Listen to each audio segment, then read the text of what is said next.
I think the Canadian government is responding to climate action measures in a number of different ways. The first things that come to mind are legislative. There's been some carbon tax discussions, but I think there's been a lot of just that. A lot of talk and not a lot of moving forward. And you see that with the large investments in oil and fossil fuels that are continuing to happen. So I would like to see some more action and less talk on their end.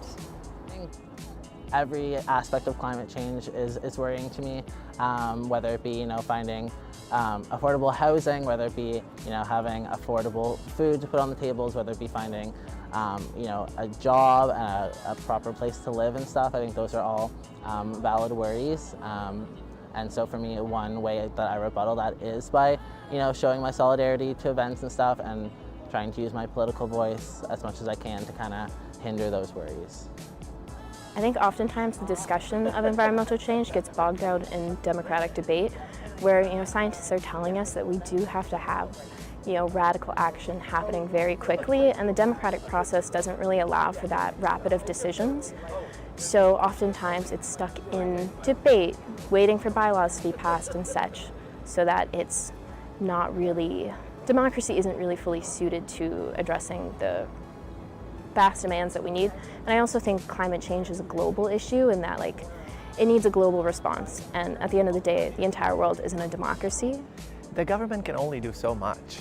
The government can introduce laws, it can initiate the drives, but ultimately it's the people that respond to it. It's the people that work towards making the progress. Every dissenting voice is a problem for the future. So I say we generate a positive confirmation bias that allows everyone to increase the groupthink mentality that climate change is an alarming problem and we should work towards it today. I'd say that any sort of collaboration between governments internationally is a help. It's hard to kind of deal with this issue from a national perspective just because it is such a transnational problem. But I think that any collaboration with international community is useful.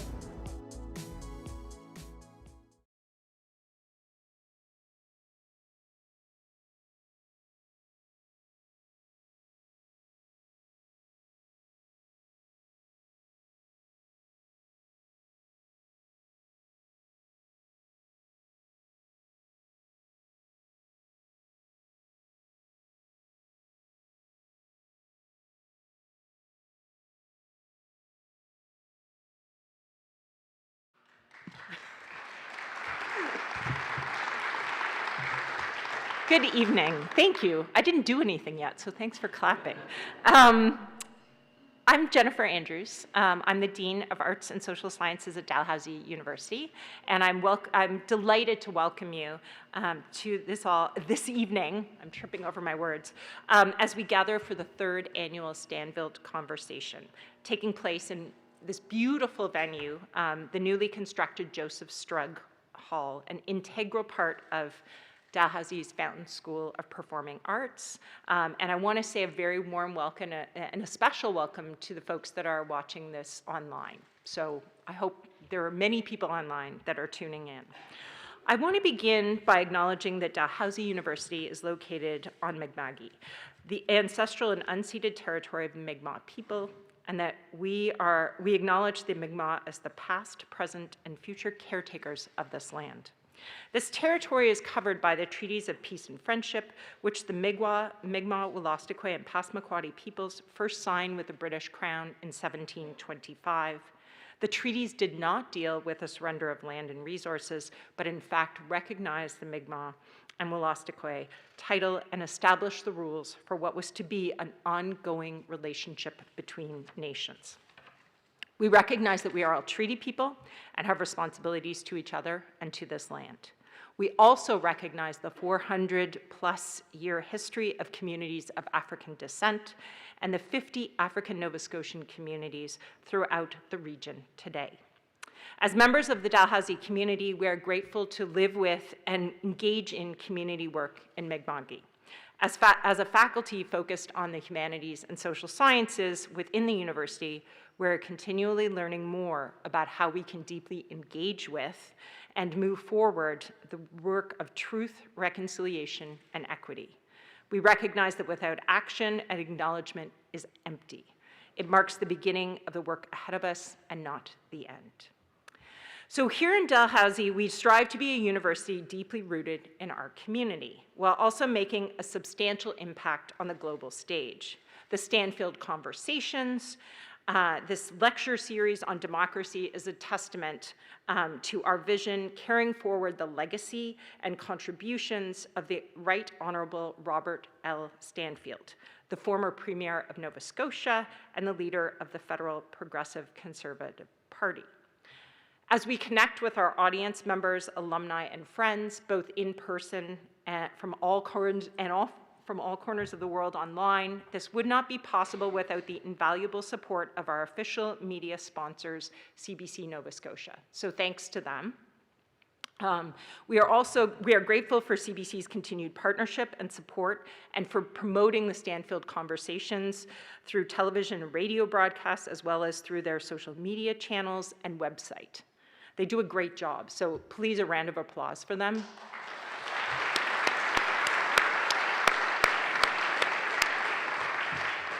I'd also like to acknowledge and thank the members of the Stanfield Advisory Council for their fine contributions to the conversation. Some of them are here tonight, including the Right Honorable Joe Clark in the front, and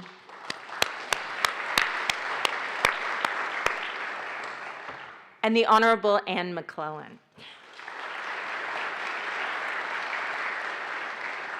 And we'll have the pleasure of hearing from both of them toward the end of the conversation, so you can stay tuned for that. Just one more note before we get going. I want to thank a few people who are kind of behind the scenes tonight, but have been doing a lot of the hard work that makes this look very easy. I want to thank Emily Osborne-Huxley, Mohammed Ashik, Tara Graham, Genevieve McIntyre, and Jen Lorette, who are with Advancement and also do communications for us. This is an extraordinary group of people. They do a huge amount of work, and they're pretty much unsung most of the time. If the event looks like it went really well, you didn't ever realize they were there. So thank you so much to those folks. I appreciate a round of applause to them.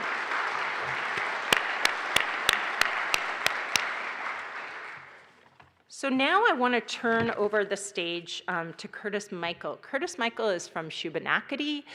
He comes from a family of basket weavers, and he is going to perform the Mi'kmaq Honor Song. He also wanted me to mention that he has 8 children. And he was very, very proud of that. So I thought that was a nice thing to throw out there as kind of an introduction. I said, what counts for you? And he said, well, I have 8 kids. And I thought, oh, that's a lot. So he's going to come out and perform the Mi'kmaq Honor Song and welcome us to Mi'kma'ki. So please join me in welcoming Curtis Michael to the stage.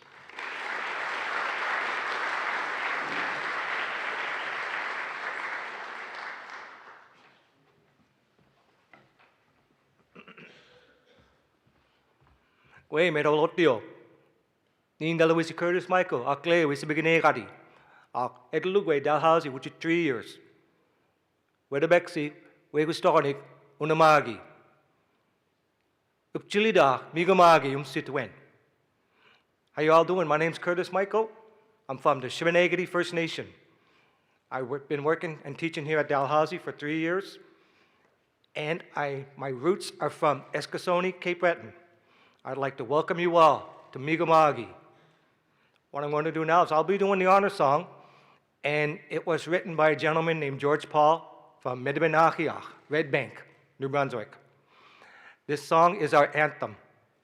It's, I used to do it with all the little kids in the school, and I still do it with all my older kids in the school here. So if you'd like, you can stand, but you don't have to.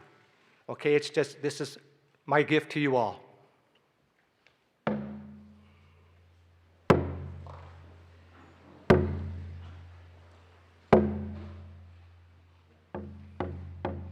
Get me the money, dandelion no dig, nigga march dude, came away done.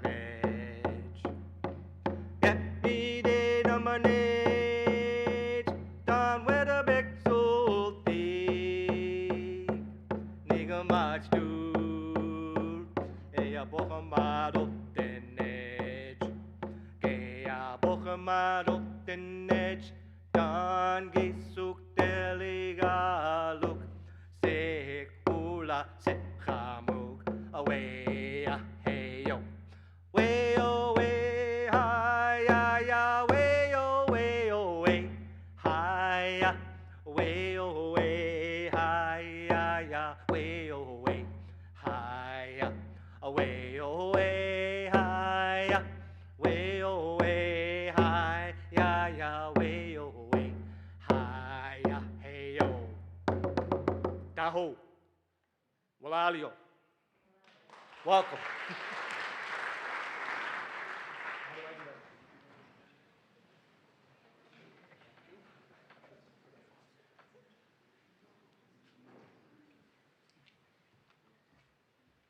Thank you so much to Curtis Michael for that introduction. Curtis is actually, the other important fact I should have told you about is he actually teaches in our Indigenous Studies program. He's a Mi'kmaq instructor and a phenomenal Mi'kmaq instructor. I've heard all kinds of really wonderful things about his class. I'm hoping to take it at some point.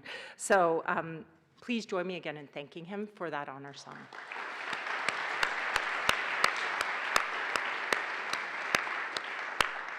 And now I'd like to introduce, he's now back to Vice Provost and Vice President Academic, Frank Harvey, Dr. Frank Harvey, who's going to come out and introduce the speakers for tonight.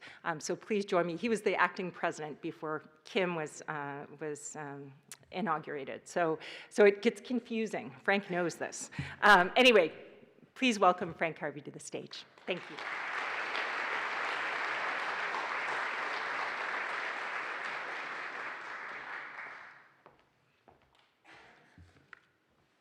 Thank you very much, Dean Andrews, and thank you, Curtis, for that wonderful performance of the Mi'kmaq Honor Song as a welcome to Mi'kma'ki. Welcome, everyone. My name is Frank Harvey. It is a pleasure for me and a privilege to be serving as Dalhousie's Provost and VP Academic. I'm delighted to welcome everyone here for the third annual Stanfield Conversation on Democracy. Also wanted to extend a very warm welcome on behalf of Kim Brooks, our newly installed 13th president of Dalhousie. Kim wanted me to send her sincere regrets that she couldn't be here. She is traveling. Jen already acknowledged and recognized our two Stanfield Advisory Council co-chairs, the Right Honorable Joe Clark and Honorable Anne McClellan. I just want to emphasize how lucky we are to have you as co-chairs. I want to thank you for your strong support for this series, for investing so much of your time to share your insights and to share your advice. Our conversations are so much stronger because of your contributions. So thank you again very much for all the work you do. I also want to acknowledge the presence of Stanfield Advisory Council members Mimi Stanfield and Murray Coolican for joining us this evening and for your ongoing support of the conversation. It's great to see you here tonight as well. And finally, before I offer a few comments, I want to acknowledge and thank Dr. George Cooper. We would not be sitting here this evening or engaging in another important conversation with our students and with the larger Dalhousie community and national and global communities online if it wasn't for George and his vision, his leadership on this project from the beginning, his extraordinary commitment and energy in recruiting champions and partners to help us have this event and these conversations every year. So I just want to thank George for his incredible work. The Stanfield Conversations focus on critical challenges to democracy and imaginative and inspiring responses to these challenges. Through these conversations, we aim to tackle subjects of national and international importance, and we do this by drawing on the expertise of diverse, world-class thinkers and practitioners of democracy. This year, the question and theme of our conversation is, can democracies meet the challenge of climate change, a subject that is particularly pressing because it underscores our collective responsibility to address one of the most pressing global crises shaping our collective futures. And yet, despite a growing recognition of the need for robust climate action, the ability of existing political institutions to agree on and to implement effective policies remains elusive, tenuous, and highly uncertain.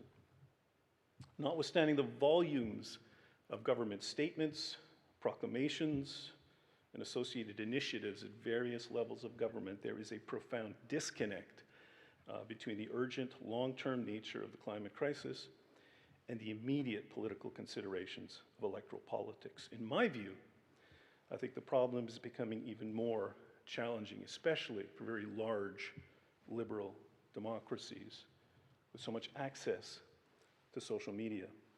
I want to quickly review a few key findings from a 2003 report by Freedom House, a globally recognized nonprofit organization in Washington, obviously best known for political advocacy on issues of democracy, political rights, and civil liberties. The report in question is entitled The Repressive Power of Artificial Intelligence. Very quickly, a few findings. Attacks on free expression grew more common around the world. In a record 55 of the 70 countries covered in the report, citizens faced legal repercussions for expressing themselves online, while many were physically assaulted or killed for their online commentary in 41 countries. Among the other key findings in the report was the conclusion that generative AI is supercharging online disinformation and campaigns. At least 47 governments deployed commentaries to manipulate online discussions, double the number from a decade ago. AI-based tools that can generate text and audio and imagery have quickly grown more sophisticated, more accessible, and easier to use. Over the past year, the new technology was utilized in at least 16 countries to sow doubt, smear opponents, influence public debate.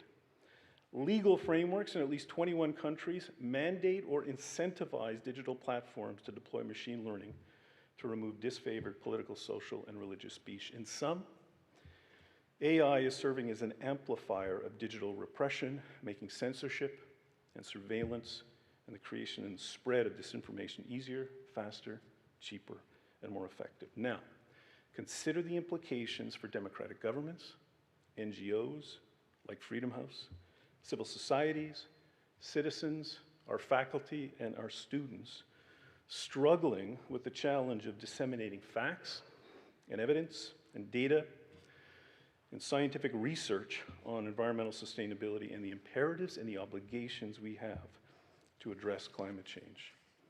When facts and evidence and research and science, when truth is not enough.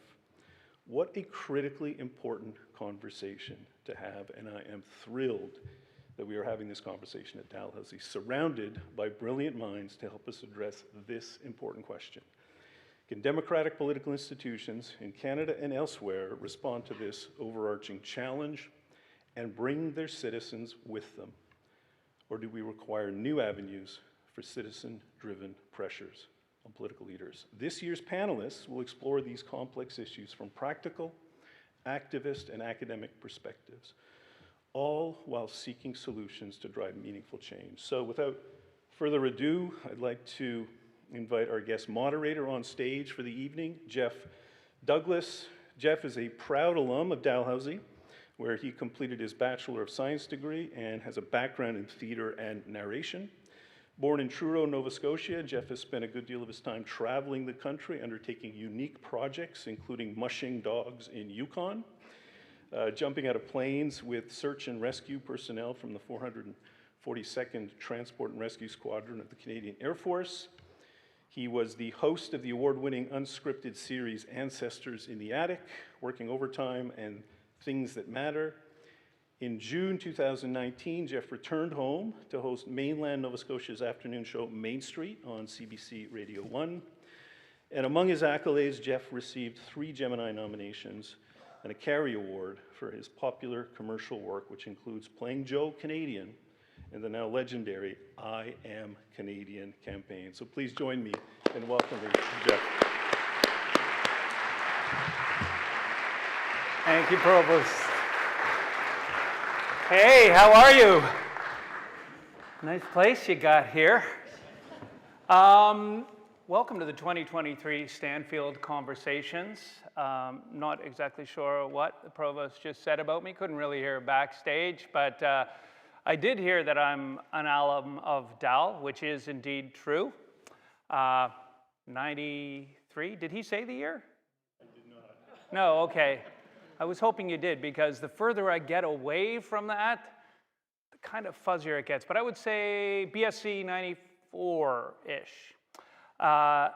In any case, it's so good to be back here, and it's such an honor to be asked by Dalhousie, by an institution of this standing, and an institution who is taking democracy so seriously, to be invited to be part of this. I'm honored and humbled, and quite frankly, a little bit freaked out, because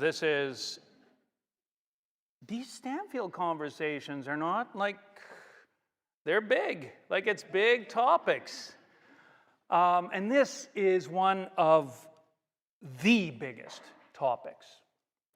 This is one of the big crises that we as a nation, we as a species are facing right now, the climate crisis.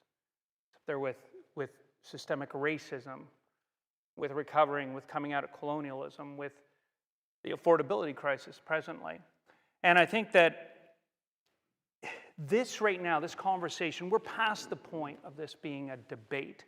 This is happening, and anyone who's been anywhere in Canada, certainly if you've been in Nova Scotia during this past year, it is very obvious that the time to stop talking and start doing is, if not now, has come and gone. So we can't waste time anymore. And that is clear. I think it's clear to everyone now. It's an inarguable fact.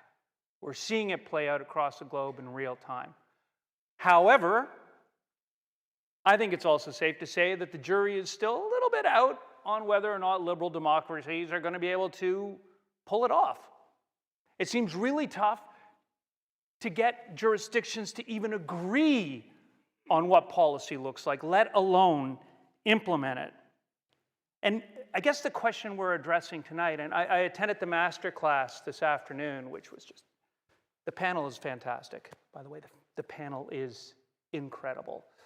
But the question is this something that our elected officials can do? Is this something that they're capable of, rising to the big challenges like climate? Because we can agree, I hope we can agree, we do really well on the simple stuff. And I'll give you an example that March 24th, 2021, bill comes before the House of Commons to identify August 1st as henceforth Emancipation Day. Unanimous support in the House of Commons. Everyone recognizes that, and everyone affirms that August 1st, henceforth, shall be Emancipation Day. That same day, August 24th, or March 24th of 2021, private member's bill tabled at the time by Lenore Zan, who was the Liberal MP for Cumberland-Colchester, and co-authored, frankly, by Ingrid Waldron, Dr. Ingrid Waldron from Dal, on a redress for environmental racism. That bill comes before the House of Commons same day and squeaks through a second reading, because the Conservative Party and the Bloc Québécois, in the case of the Bloc, one abstention, voted en masse against it. I do not believe that everyone in the Conservative Party of Canada, nor in the Bloc Québécois, thinks that environmental racism is okay. Nor do I believe that they deny its reality. But that second bill was a much more complex bit of business. And we don't tend to move as swiftly when we have a lot of skin in the game. And we have a ton of skin in the fossil fuel game. As a nation, right? as a region even, Nova Scotians have been going out west to make their fortune. Parts of this country, we as a whole owe so much to that sector and to fossil fuels. And a lot of people have they feel a lot of fidelity, a lot of loyalty as a response to that. And so how do we, given that reality, create policy that is going to stick in this country? What are the critical components of that policy? How do we arrive at that policy? And what are the specific, obstacles for our elected officials? And also, I think another question I'd like to get to tonight is, are we actually doing enough to help our elected officials? What's our role? What is our role in a democracy? Is it enough to vote every 4 years and then sit back and let that person go off to Ottawa and make all the tough decisions? I mean, I guess less than 2/3 of us now who are actually actively voting. Or should we do more? Is democracy more than that? Is democracy being engaged? So those are some of the questions that I'd like to address tonight. And also keeping in mind, that this crisis, as I mentioned off the top, the climate crisis does not exist in a vacuum. Sadly, it's not a one crisis at the time type of world. So again, that is what I'm hoping to get to tonight. However, we will go where these fine folks will take us, and they've got a lot to say on this, and of course where we go with you in the end. So here's the way the event or the night is going to go down. It's going to be broken into 4 parts. First, we're going to have 6 minutes or so. Each of our panelists have sort of an opening sortie or opening gambit. We're going to hear a bit what their position is on this topic from the perspective of their various areas of expertise. Next, I will guide a conversation between the 3 of them that further explores the themes from their summaries, ostensibly. And then following that conversation, we're going to enter a period of question and answer where the audience, and that is the audience here in the Strug, but also the audience who is following along online, and hello, by the way, you can participate by scanning the QR code that I saw here earlier. Oh, it's over here. There you go. This QR code. I'm assuming you have it somewhere too. Do you? Anyway, and then the questions will come to me. And then we're going to close with a summary from each guest of what they feel are the important takeaways from the conversation. So, without further ado, please join me in welcoming Naheed Nenshi, Megan Leslie, and Mark Jaccard. Oh. How are you doing? Bienvenue. Thank you. Sir? Thank you. Megan, you bet. All right. Who are these people? Well, let's see. Megan Leslie. Megan Leslie, you were a member of Parliament representing Halifax for 2 terms. Yes? You also served as environment critic and vice chair on the Committee on Environment and Sustainable Development. I did. There you go. You are also an alum of this very school. I sure am. Having earned a Bachelor of Law degree here and was awarded, look at this, the Governor General's Award? The Governor's Award. Governor's Award. The Governor's Award for exceptional leadership in the university and community. Her career began here at Dal Legal Aid, working on behalf of low-income families. And Megan received a Dalhousie RM Award in 2019 to celebrate the impact she is making in her community and around the world. She now lives in Ottawa, won't hold that against her, and is president and CEO of World Wildlife Fund Canada and leads their 10-year plan, Regenerate Canada, to reverse wildlife loss and fight climate change. Yes. Good to be home. Naheed Nenshi. Naheed served as Calgary's mayor for 3 terms between 2010 and 2021, during which time Calgary was named one of the best cities to live in the Western Hemisphere? The best city. Oh my goodness, I'm so sorry. I'll have someone fired for that, Naheed. In recognition of his leadership, Naheed was awarded the World Mayor Prize in 2014 by the City Mayors Foundation. He's also the recipient of the President's Award from the Canadian Institute of Planners and the Humanitarian Award from the Canadian Psychological Association for his contribution to community mental health. Prior to his election, yes, of course, you should applaud there. Yes.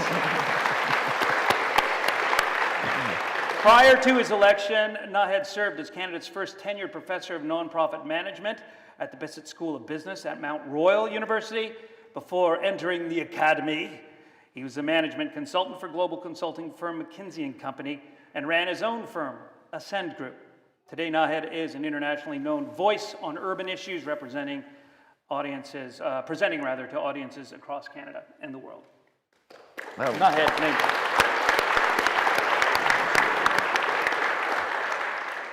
And this fella, Mark Jaccard.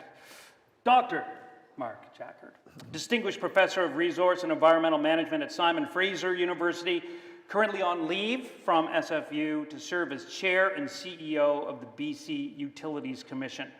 He holds a PhD in Energy Economics from the University of Grenoble, and his research focus is the design and the application of energy economy models for assessing climate policies.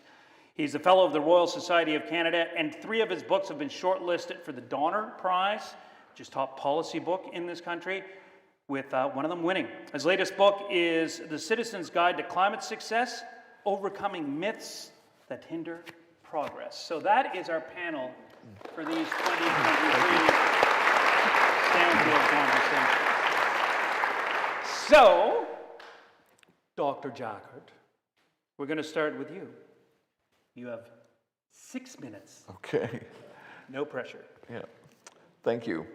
And thanks for the organizers for inviting me. And it's great to be here in Halifax and have to speak to you as an audience. You mentioned my latest book, The Citizen's Guide to Climate Success, Overcoming Myths That Hinder Progress. So I'm going to be referring back to that in my opening comments and then continuing on with that. At one point, the title of the book was Dueling Delusions, and I'll get to that. But I also started another book recently this summer, and the tentative title was Why Climate-Sincere Governments Fail and How to Change That. So I am very interested in this topic for this series, and I'm very appreciative to have been invited. But in August of this year, a very climate activist premier of British Columbia tapped me to chair our provincial energy regulatory agency, as you've mentioned. And so perhaps foolishly, I said yes. And so these opening remarks are both from the Citizen's Guide and from that new book, things that I've been learning as I try to help different governments in Canada and elsewhere, those that seem sincere, to implement climate policy. Now, because of this new position of mine, I have to start with a disclaimer, and I didn't let the lawyers write this, so it's probably all wrong, but I'm just going to say that the comments I make tonight issue from my career as an energy economy environment researcher, a frequent peer reviewer of research for academic journals, and a policy advisor, and a lead author with the Intergovernmental Panel on Climate Change. So what do? We sift together what the experts are agreeing on, in this case, when it comes to climate policy. And so it's on that kind of basis that I'll talk about this. But none of my comments then prejudge any arguments that come before me in my role as the chair of a quasi-judicial energy regulatory agency. So what are some myths? I've got a list of about 10. I'm probably going to give you 6 right now, and then I'm sure my clock will be up. And so I'll provoke right now, and it, good to talk more about them. If you're not quite sure, you're skeptical. The first myth is that fossil fuels are expensive compared to alternatives. The new things we hear about that are so cheap, like solar and wind and so on, or cars running on electricity. Actually, fossil fuels are quite fantastic. They have benefited humanity enormously. And when you do the economics, even when I'm helping a developing country, how do you generate electricity in Vietnam? Fossil fuels are still, for reliable energy, incredibly good deal.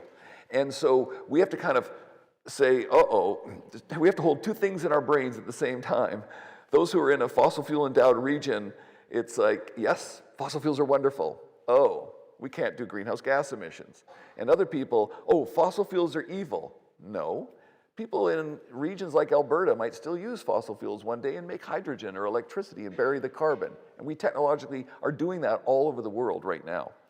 The second, and it's related, is that energy is unaffordable if we act on greenhouse gases. And I'm just going to ask you to think about, you're going to have heard that a lot. I've been hearing it throughout my 35-year career in this area. And what does unaffordable mean? Does it mean energy prices can't go up? I'll give you a quick example. Denmark, they were producing virtually all their electricity from coal in 1990. They got, they went away from that coal, their emissions have plummeted, and their electricity prices are 2 or 3 times higher than here. So is it unaffordable or isn't? So when a politician comes to me and says, oh, we can't have electricity prices go up to save the planet, I have to ask them, well, what were you, if you were worried about some segment of people that you don't think can afford that more expensive energy, what are you doing for them? Because those countries are doing things for those people while those prices go up. A third one is this myth that you'll hear still, unfortunately, from our fossil fuel industry, is to say, you know, we're so talented here in Canada, we're going to produce and sell the last ton of coal, the last barrel of oil, the last units of natural gas. And here I just want to use that famous quote that most of you have probably heard, Sinclair Lewis, it's difficult to get someone to understand something when their salary depends on them not understanding it. And so that's going to be a problem for us. I'm going to give 2 more if I have time. You've got. Okay, great.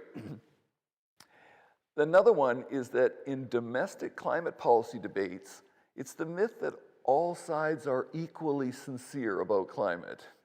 So they'll say to you, we're going to get rid of this climate policy, but we care just as much as the other.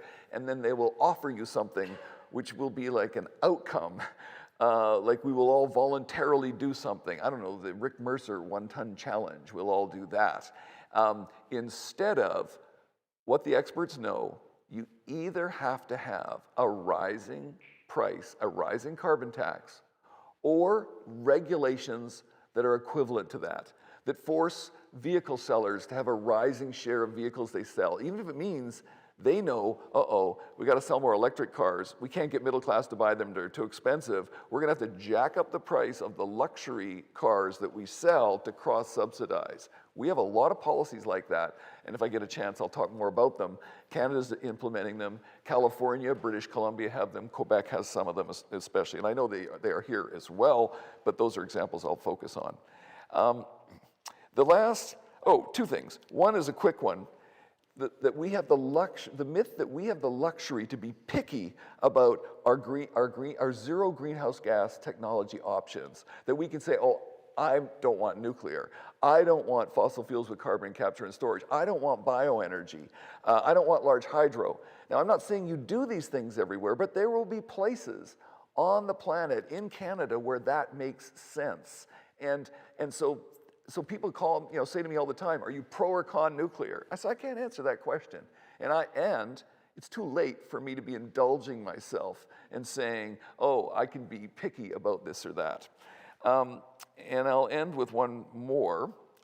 One is that our behavioral change is essential. Our favorite pet behavioral change. We have to stop flying. We have to stop driving cars. We have to stop eating meat. These things might be all good for various reasons, and for people individually or for others, but we can solve climate change without such extreme behavioral change, and thank goodness, because that would really, we'd have to have some kind of totalitarian government to do that. And I'll end it off with, people say institutions don't matter, they do, and then finally, this came up in our discussion today, should we be pessimistic or not? I'm a very pessimistic person. Humanity has had, if you know your history, I would rather live today than any other time. And, or as one of my students said, I would like to live in the year 1000, but I want to bring my meds with me. So I am optimistic we can solve this, but I understand the pessimism, and so I think it's our job to show how things can be done. And there are great examples around the world of great successes. Great. Thank you. Thank you. You did well, too. Okay. Megan? Well, as this crowd probably knows, I am an optimist. Good. And looking at this question of can democracies meet the challenge of climate change, I think yes, absolutely. But I think the problem is how we're imagining democracy, that we imagine it's once every 4 years you cast a vote on a ballot. That's not all it is, right? We can't also just leave this up to politicians. Democracy is too important to leave to politicians. It requires us. So I think democracy can meet these challenges, but we need more democracy. We need deeper democracy. We need participatory democracy. So the first thing I would say is, when thinking about democracy and the challenges of climate change, remember that politicians are just people. They are just people from our community who put their name on a ballot. They worked hard, they got elected, but they're not special. They are people just like you and me, and they actually do need our help. The other thing I think we need to remember is the fact that all politicians, when confronted with a problem, it's in their interest to work to solve it.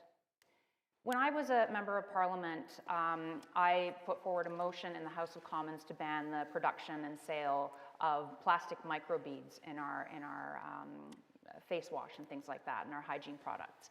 And if you were listening to the radio this morning, I kind of joked that that's literally going to be on my tombstone. This is the woman who banned microbeads. I had so little to do with that work. It was actually an environmental group, Environmental Defense.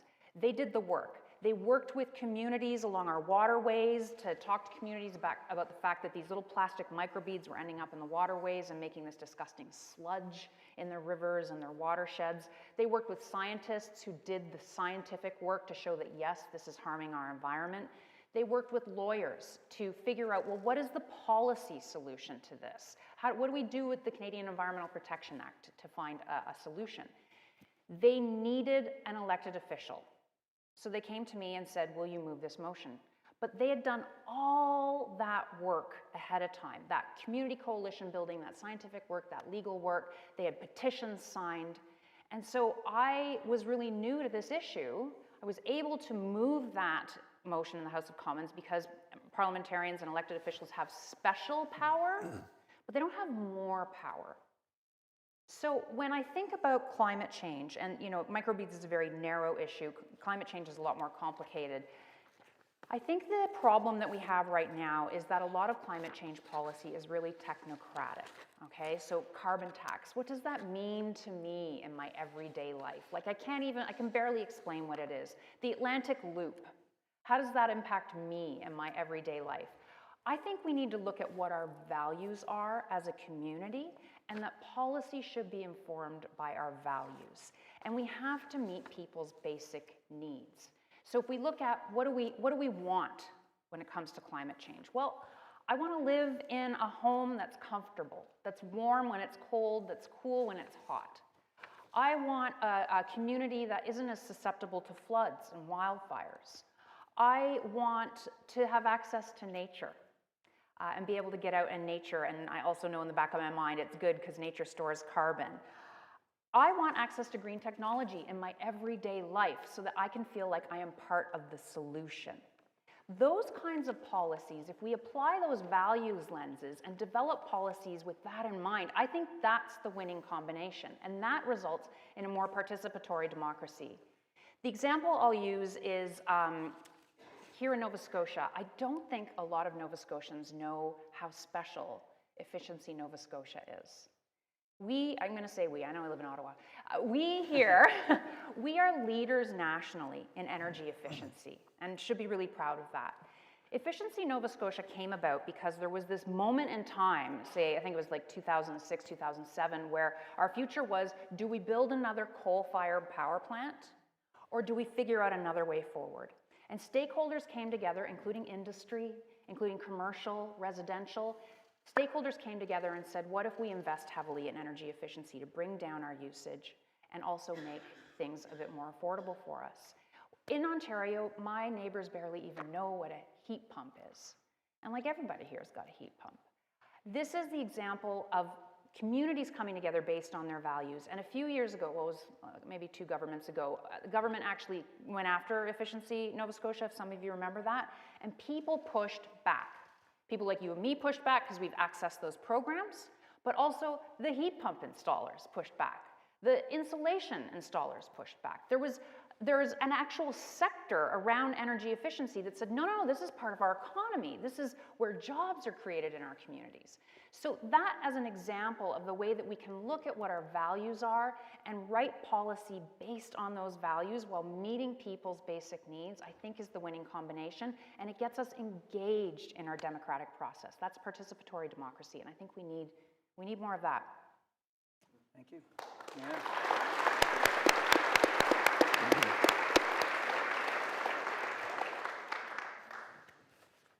Well, thanks so much for having me here in this beautiful hall with all of you. Let's begin in a good way.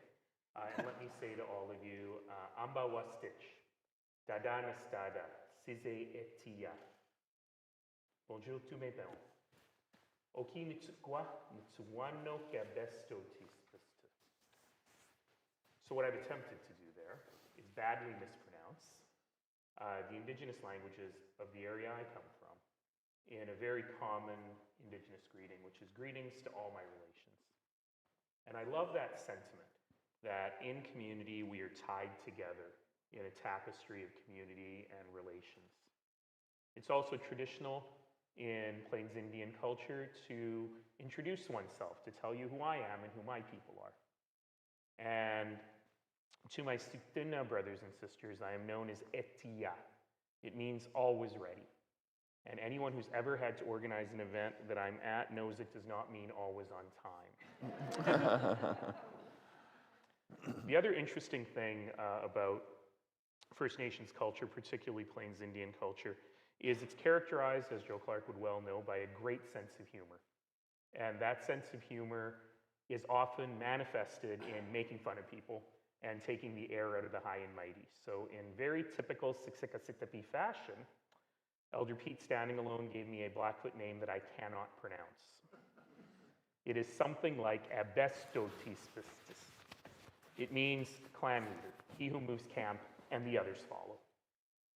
And I start by telling you that because I really want us to understand that the problems we're facing today are problems that are deeply rooted in our community, but also deeply rooted in optimism about creating community that is better. Now, I am the odd person out on this panel. You've just heard from 2 of the most distinguished thinkers on climate in the country, and now you have an ex-politician and a remarkably undistinguished professor telling you a little bit about what I think. And what I'd like to do with you in the few minutes that we've got to start is actually take several steps back. You know, the topic that we have today is about democracy and climate. And I want to focus, as Megan did, a little bit more on the first part of that question. We've had a debate over the last 24 hours or so, well, it's an ongoing debate since I've been here in Halifax, on this question of, is it time to be an optimist or is it time to be a pessimist? Where are we? So let me suggest to you that we are living in a moment which is unprecedented in modern human history.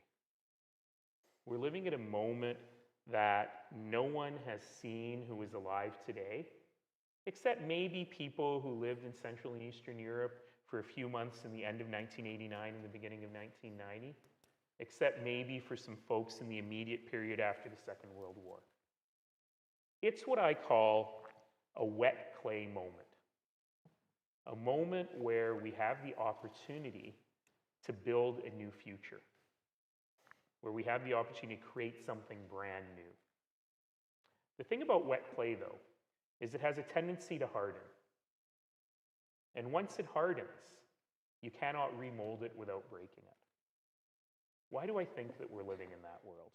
Well, to be optimistic here on a beautiful afternoon on the East Coast, it's because we are facing 6 simultaneous crises right now, any one of which has the potential to completely destroy our civilization. That's a nice thought. By the way, I've been talking for the last 2 years or so. Tomorrow is my 2nd anniversary of not being the mayor. And I've been talking for the last couple of years about 5 simultaneous crises. You'll notice I said 6. I did not have geopolitical international crisis on my bingo card. I did not have taking us to the brink of World War III in Europe and the Middle East completely blowing up again on my bingo card. And I don't know anything about international geopolitics. That's what Joe Clark is for.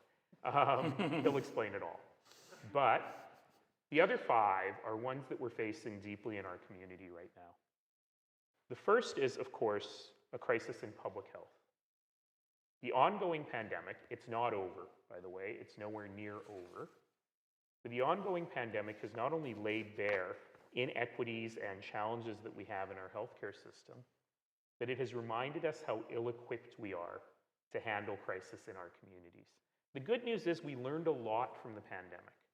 So now everyone has paid sick leave. We invested in ventilation in public buildings to make it healthier. No, we didn't do any of those things. Instead, like the movie Encanto, the wonderful Disney movie Encanto, we've decided we don't talk about COVID, no, no, no, no, and maybe it'll just go away. First. Second, a crisis in mental health and addiction. Not just the headlines, not just the opioid overdoses, but the fact that 1 in 4 of us will be diagnosed at one point in our lives formally with mental illness.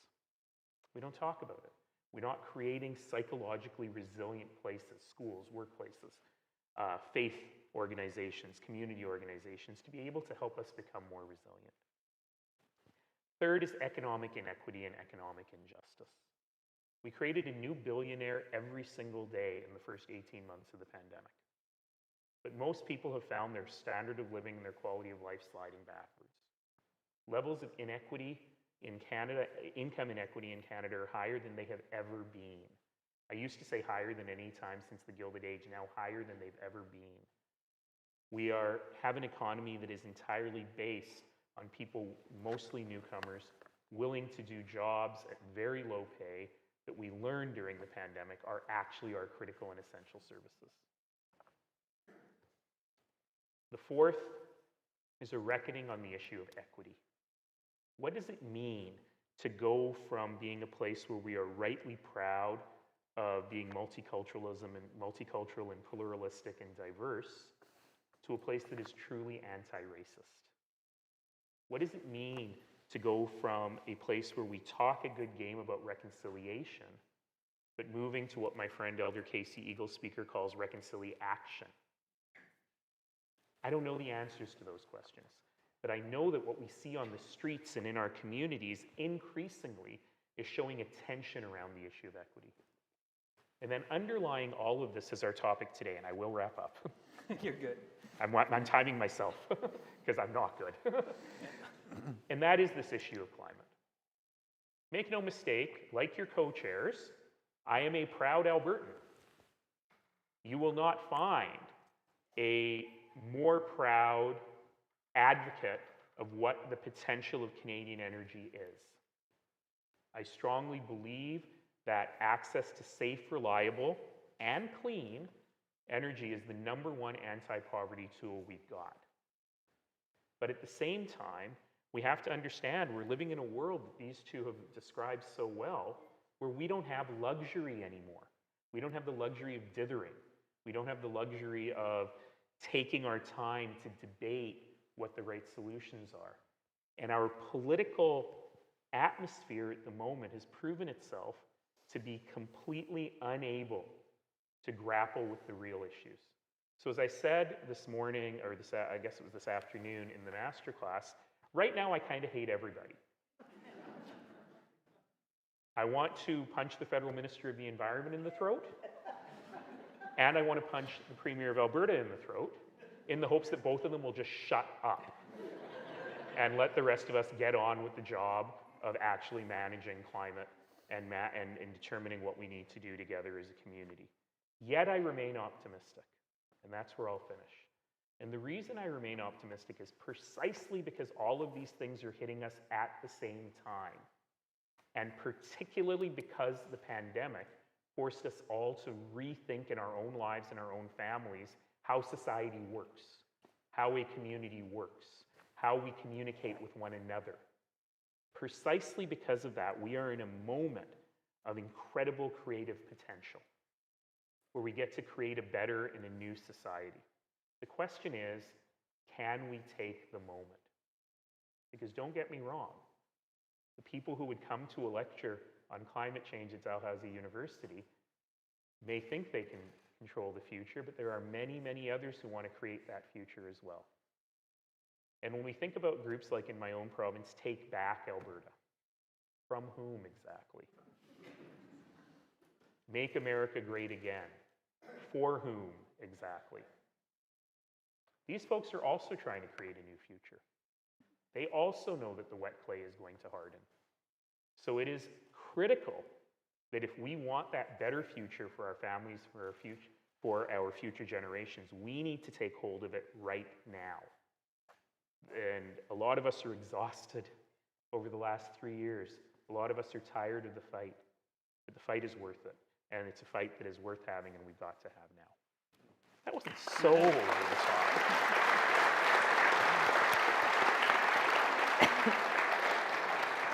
Okay, 10 minutes, sorry. Goodish, yeah, it's like a, I don't know, an Imperial 6 or something like that. So wet clay, I love that.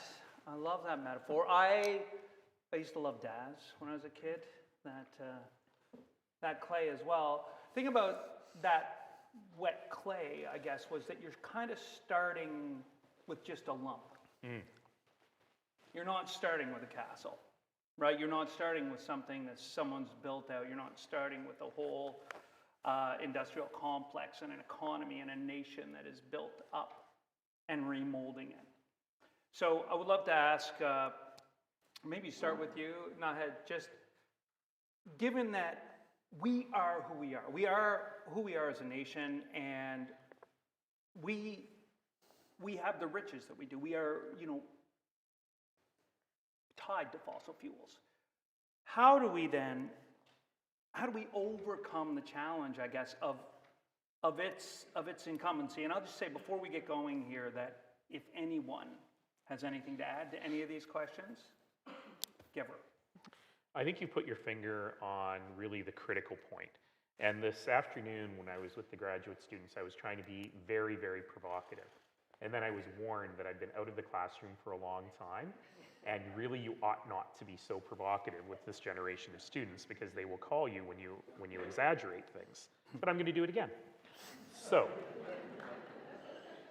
for better or for worse, we have created an economy and a fiscal framework for all orders of government, municipal, provincial, and federal in this country, that is almost entirely reliant on the energy sector. And this is something that I say when I travel across the country a lot because folks think the energy sector has just made Alberta rich. But in fact, it's made all of us very, very rich. Our largest export by far in Canada is the export of oil and gas in a trading nation. Oil and gas is the largest industrial sector in our GDP, something like 100 times the size of the Southern Ontario car manufacturing sector, for example. 400,000 jobs across the country, even in non-producing areas. And importantly, a critical part of government revenues. So the way the system is built right now, and sometimes when I talk to the federal government, this current federal government, about the needs of Alberta, I hear back, and Anne McClellan would appreciate this, what's in it for us? If I do all of this, I'll go from 2 seats in Alberta to 1 seat in Alberta. And the answer I always give is, under the current system, It is impossible to balance the federal budget if Alberta is not running on all cylinders and creating jobs across the country based on the energy sector. Is that forever? No, and it can't be forever. And Mark has lots of modeling that shows it will not be forever under any scenario. But that is the system we built.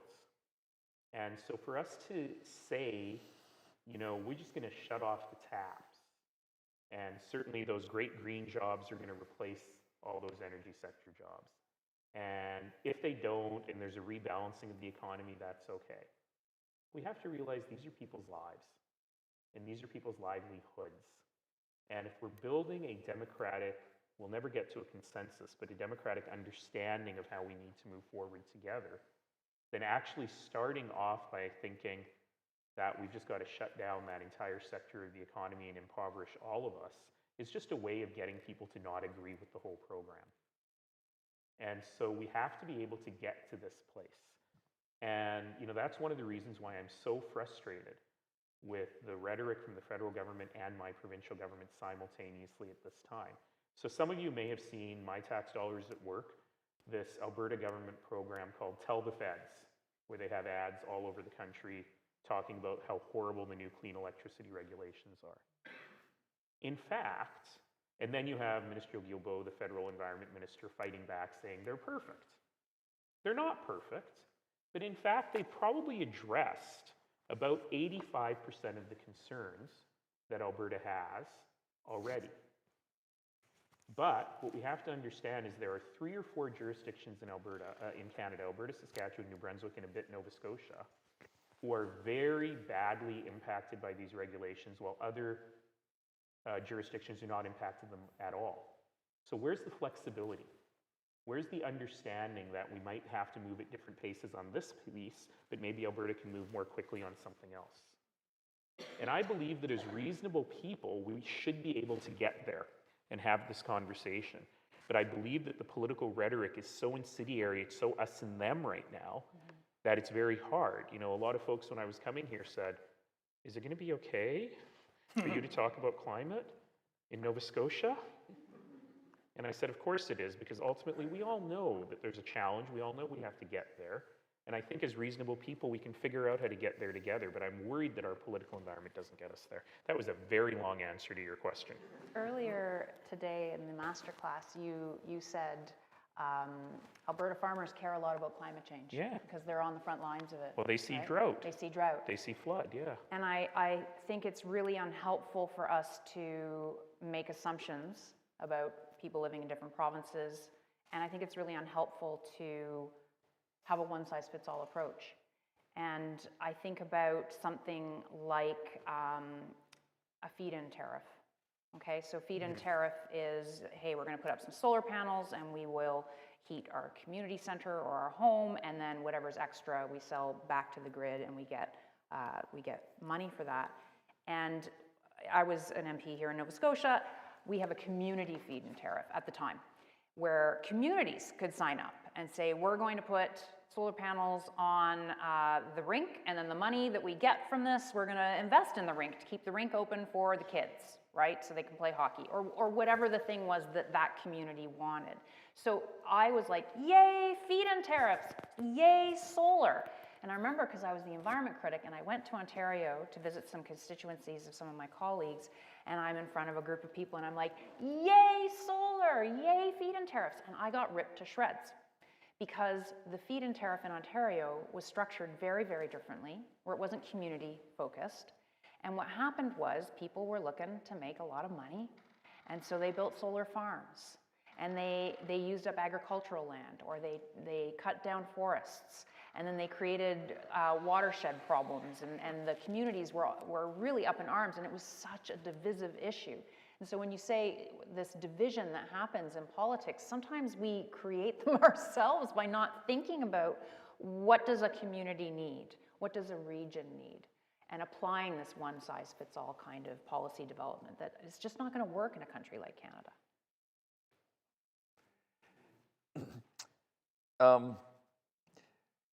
So we won't dispute the numbers of the importance, but I will say you called it Canada's energy industry, and you know, people who get a lot of energy from hydropower, wonder about the use of the word energy industry, which we often hear from Alberta. We really wish you'd say it's the oil and gas industry or it's the coal industry from wherever that is. So Canada's energy industry is so much more than oil and gas. It really is. And we actually use a lot of biofuels in various ways, in pulp mills and so on. And of course, all that hydropower. But I think what's interesting is if we're going to talk about how dependent we are on the Alberta economy, I really invite you to, one of the things we want to be more informed because we can take positions on things that somebody's giving us data on. One thing you need to do is think about institutions that you've set them up so they can be relatively neutral. And one thing we've done in Canada, we've created a net zero advisory body. And so I would invite you to look at them on their website, but especially we've created something called the Climate Institute. It's called the Canadian Climate Institute. And what it does is it brings together experts from around the country. I was on it for the last 5 years, but I had to resign now with this position I've just taken, but I was one of the independent experts, and then it has a staff. And go there, when you hear something and you're not sure, they've done an incredible amount of analysis and they've set it up for non-experts to take a look at this stuff. And I'll just give you one example. They did a really good study on the future of the Alberta, I call it the Alberta-Saskatchewan economy, because some of our modeling, we actually lump them together. And so I in all my studies... Please never lump us with the Flatlanders. I'm sorry, but I call you Altisask. Ooh. That's the name. Buffalo is the correct name, apparently. Yeah. And so we're all part of Canadian Gretzky folklore. Don't go where the puck is, go where the puck's going. So let's look at the future of the Alberta economy. Well, one future is kind of business as usual. Let's keep trying to expand oil and gas. And so presumably, that's in a world where everyone else is doing the same. And that's a world that heads towards 3 degrees, 4 degrees, 5 degrees. And then show me the Alberta economy in that world, because there's a lot of good studies on that now, and it's devastated. Okay, that's one future.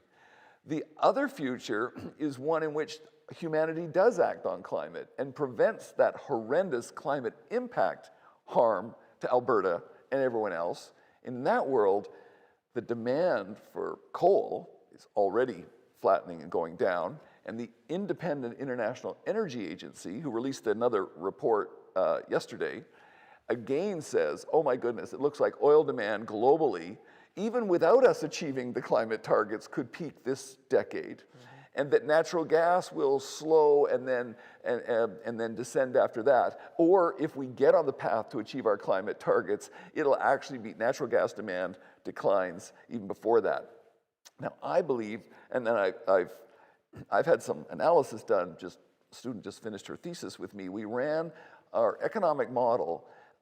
It was a follow-up to something that we did for the Public Policy Forum. And we ran it and looked at all of the things that come in the alternative economy, even in a place like Alberta. Like, this is different mining that's going on. It is more use of the land for energy purposes. And it's still a fair bit of use of fossil fuels. Because you can, first of all, we can make hydrogen and electricity from fossil fuels and bury the CO2. And that will be an exportable product. Also, there are a lot of things you're going to make from fossil fuels, whether it's petrochemicals, lubricants, asphalt. I mean, there's a huge economy that stays with that. So in a scenario like that, you do see this decline. Alberta becomes way less important in the Canadian economy. Sorry to say that. But it's a happy future.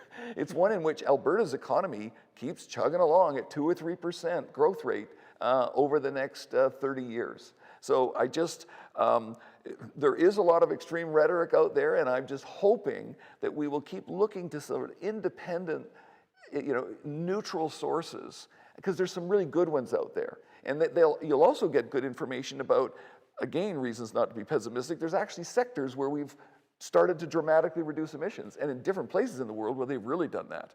There are now something like 35 countries where emissions have been falling, and now Canada's part of that as well.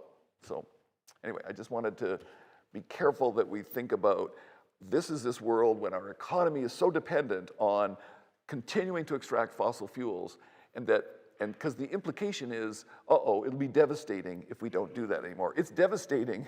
There's a really devastating outcome, and then if we don't do it. But all that being said, everyone in Alberta gets a vote, right? Whether they understand that or not, they have a vote. They can use it however. And I would like to maybe bring it back to how do we, given that we can be divided on this, and people can believe, aren't going to go to the neutral source necessarily, right? They're going to listen to something inflammatory. They're going to hear it. They're going to be exposed to that. It's a lot easier to digest. How do we, and maybe this is, and then after this I would like to move out of policy and into citizens, what we as Canadians can do and how we can activate ourselves. But how can we change the conversation? How can we take away, because right now, to me, a little bit, it feels like all stick and not a lot of carrot when it comes to climate policy. You get a carbon tax, regulations, things like this. But as far as incentives, and I wonder, Megan, if there's something that, because I know the piece you brought to the masterclass today talked about building coalitions on green policy, but through kind of an affirmative process, like a positive process.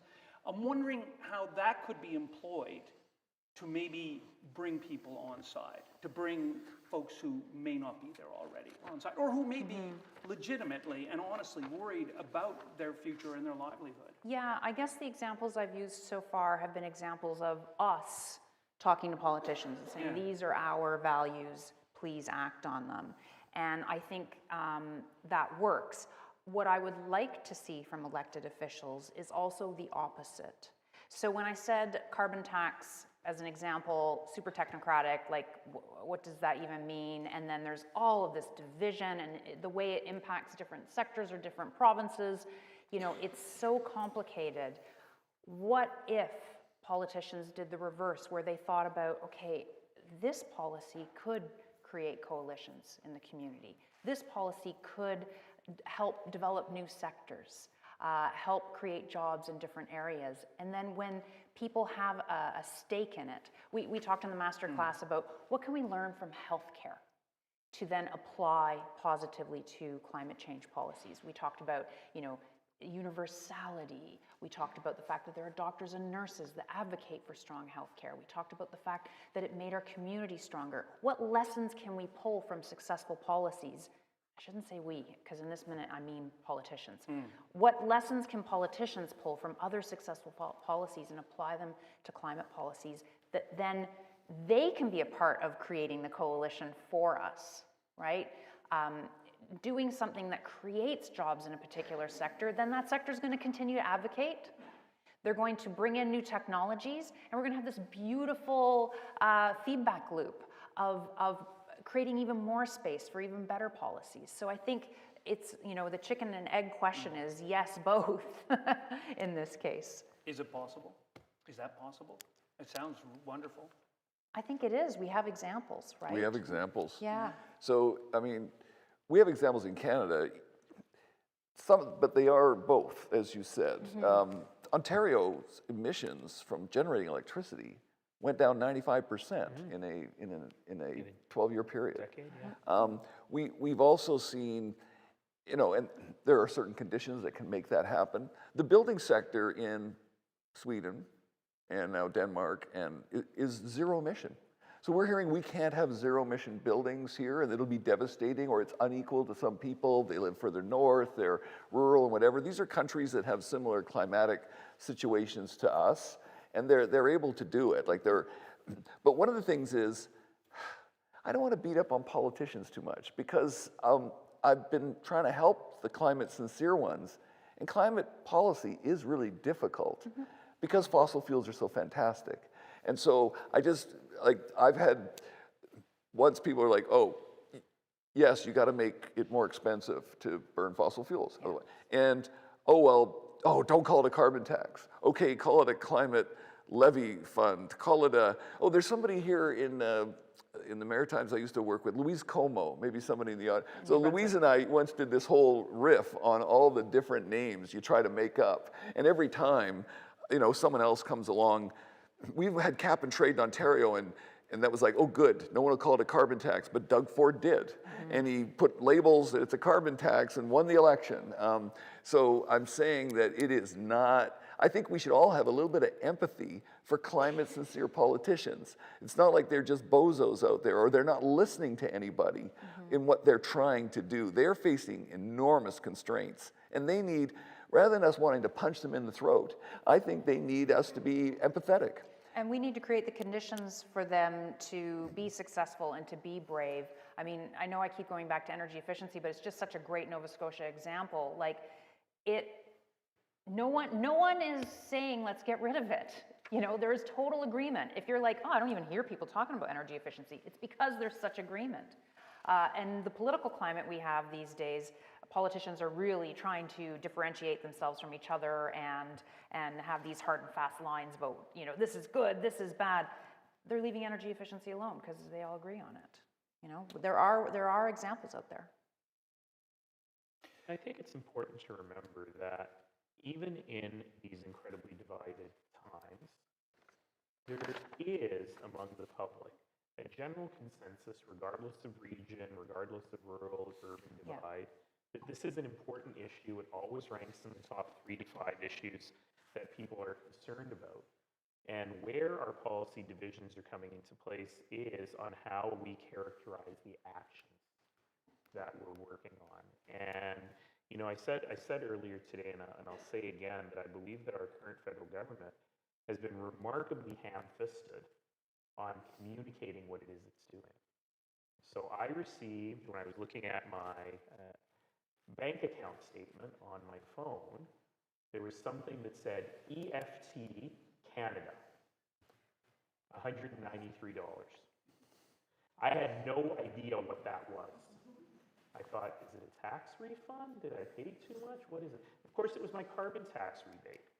Why didn't it say carbon tax rebates? How hard would it be for the federal government to tell the banks to code it that way when they're putting things through? So the communication on this has been remarkably bad for people to understand what the impact has been in their own lives. And I think that has opened up a front for people to have huge arguments. And we had an interesting conversation earlier today where I suggested that, Stephen Harper committed Canada to be net zero by 2050. That, Chrétien signed on to the Kyoto Protocol and so on. And then we had sort of a cross-partisan consensus. But the punchline to that is, the reason that we had a cross-partisan consensus is because nobody did anything. They signed on to these targets with no intention, well, I shouldn't say no intention, with the belief that the targets would just be achieved somehow. And without any pain or any hurt or any real transition. And so I think, to your point of how do we get people engaged, is to remind folks, look, we all share a goal. And are there some basic things we can agree on? Every party, even the Premier of Alberta, has agreed that we should be net zero by 2050 at the latest. I think, and by the way, the energy sector, the oil and gas sector, which is the vast majority of the Canadian energy sector, is all of the large players in the oil and gas sector have actually also agreed to net zero by 2050 at the latest. Now, of course, a lot of people don't know what that word net means and what that truly implies, what abatement looks like, carbon capture, utilization and storage, creation of hydrogen, all of those things. But they've agreed broadly to that target. In fact, the oil and gas sector in Alberta is ahead of the Alberta provincial government on their plans on how to move forward on that. I think we can all agree that 2050, even though it's not that far away, it's kind of far away. So we have to figure out what the milestones on the road are to get there. So what does that look like in 2030? What does it look like in 2035, in 2040, and in 2045? Because if we just say 2050, then it'll be 2049 and we'll go, uh-oh. Yeah, so that's what the 2040, 2030 targets are. Exactly. They're honest lines that a lot of experts have agreed you pretty well got to be there in 2030 to get there in 2050. But, you know, there is an argument to be made when we talk about one size fits all, which is this a straight line? Is it a bumpy line? Do we care if it's a straight line or a bumpy line? And if you have folks who are saying, look, we're not quite there on hydrogen. We won't be there in 7 years thinking about converting heavy transportation fleets to hydrogen. We might be there in 10. And so figuring out what that looks like rather than slavishly appealing to a mathematical model, I think is something else that we really need to think through. But to your question, Jeff, if we can agree on those basic elements, and mostly we do, and then we can agree that we're going to fight about the details, but we're going to fight about them in a place where we're coming with honest intentions. Not just, I want to get rid of the clean electricity regulation by 2030 because I never want to achieve it, right? But that in Alberta and Saskatchewan and New Brunswick, it's going to take to 2035 or 2040. Thank God we have so much hydroelectric power in Manitoba and Ontario and Newfoundland and British Columbia that as a nation, we can still move forward on this. I think those are the kinds of conversations we got to have. And I'm worried that that's incredibly naive in the current political environment. And I'm worried that we've now led to a world where our today likely new federal government will actually take many steps backwards rather than saying, well, we've got a different way to move forwards. And so I think that's where we really have to focus, as Megan is saying, on ensuring that we as citizens are guiding our politicians to say, look, you can have honest, real policy disagreements with one another, but we all get to that goal. And we get back to citizens, and this is, I think, where, for me, democracy, you had spoken, Megan, about a deeper democracy, a more active democracy. I guess, for me, my question, or a question, is, as Naheed mentioned, we don't get the luxury of tackling the climate crisis in isolation. We're dealing with, Naheed says 5. But for instance, systemic racism, something, right? The affordability crisis, housing crisis.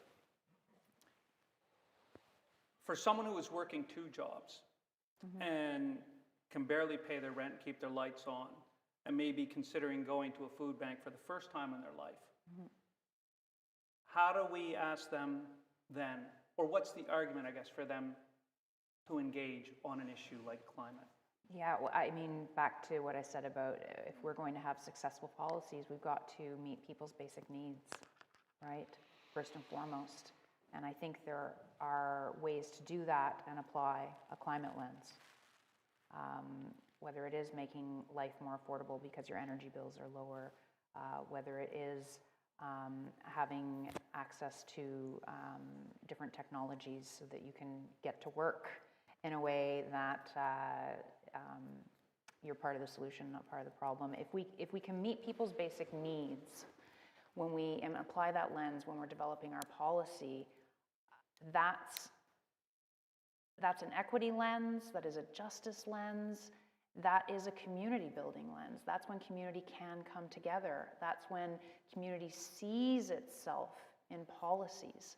That's when community looks and says, oh, that's something that I should be a part of, rather than a pox on all their houses. Politicians never listen to me. I'm never going to be able to benefit. But then you get this EFT transfer in your bank account that you don't even know what it is. And it's this mysterious thing, and you hope nobody notices that you have this. Well, pardon me, and to go back to your the microplastics. You were engaged, you responded, the bill passed, and I guess my question is, how do you engage people and ask them to engage and ask them to be an active part of a democracy when we don't have those policies in place? That life is hard. It is very expensive, right? And some communities don't have a history of, Ingrid Waldron is here doing a series of town halls with the African Nova Scotian community to tell them, hey, I know there's a lot on your plate, but this is critical too. And I'm wondering what information people in those situations need to be activated, and anyone's thoughts on that. Well, I do understand and support your comments about, this question of affordability and how you do that. And so that's why I was giving the Scandinavian example. But I'm also really wanting to make sure that we don't make things more complicated than they are. It's actually just electricity, how you heat your building, how you move around people, and how you move around trucks, or like goods. And then the large industry question is almost a global question. It really is, because it's got to happen globally, and it's the big challenging one. And that's why the jurisdictions that are kind of leading on climate are making sure they get those domestic sectors done. And so just think, it isn't all of these things we have to do. And so we actually have, I'll speak to British Columbia, but other provinces have things they can talk about. We have two policies. In addition to the carbon tax, we have a low carbon fuel standard, which makes sellers of all energy that's used in transportation, including electricity, that the carbon content per unit of energy has to decline. And there's all sorts of trading allowed, there's market mechanisms to do it as efficiently as possible.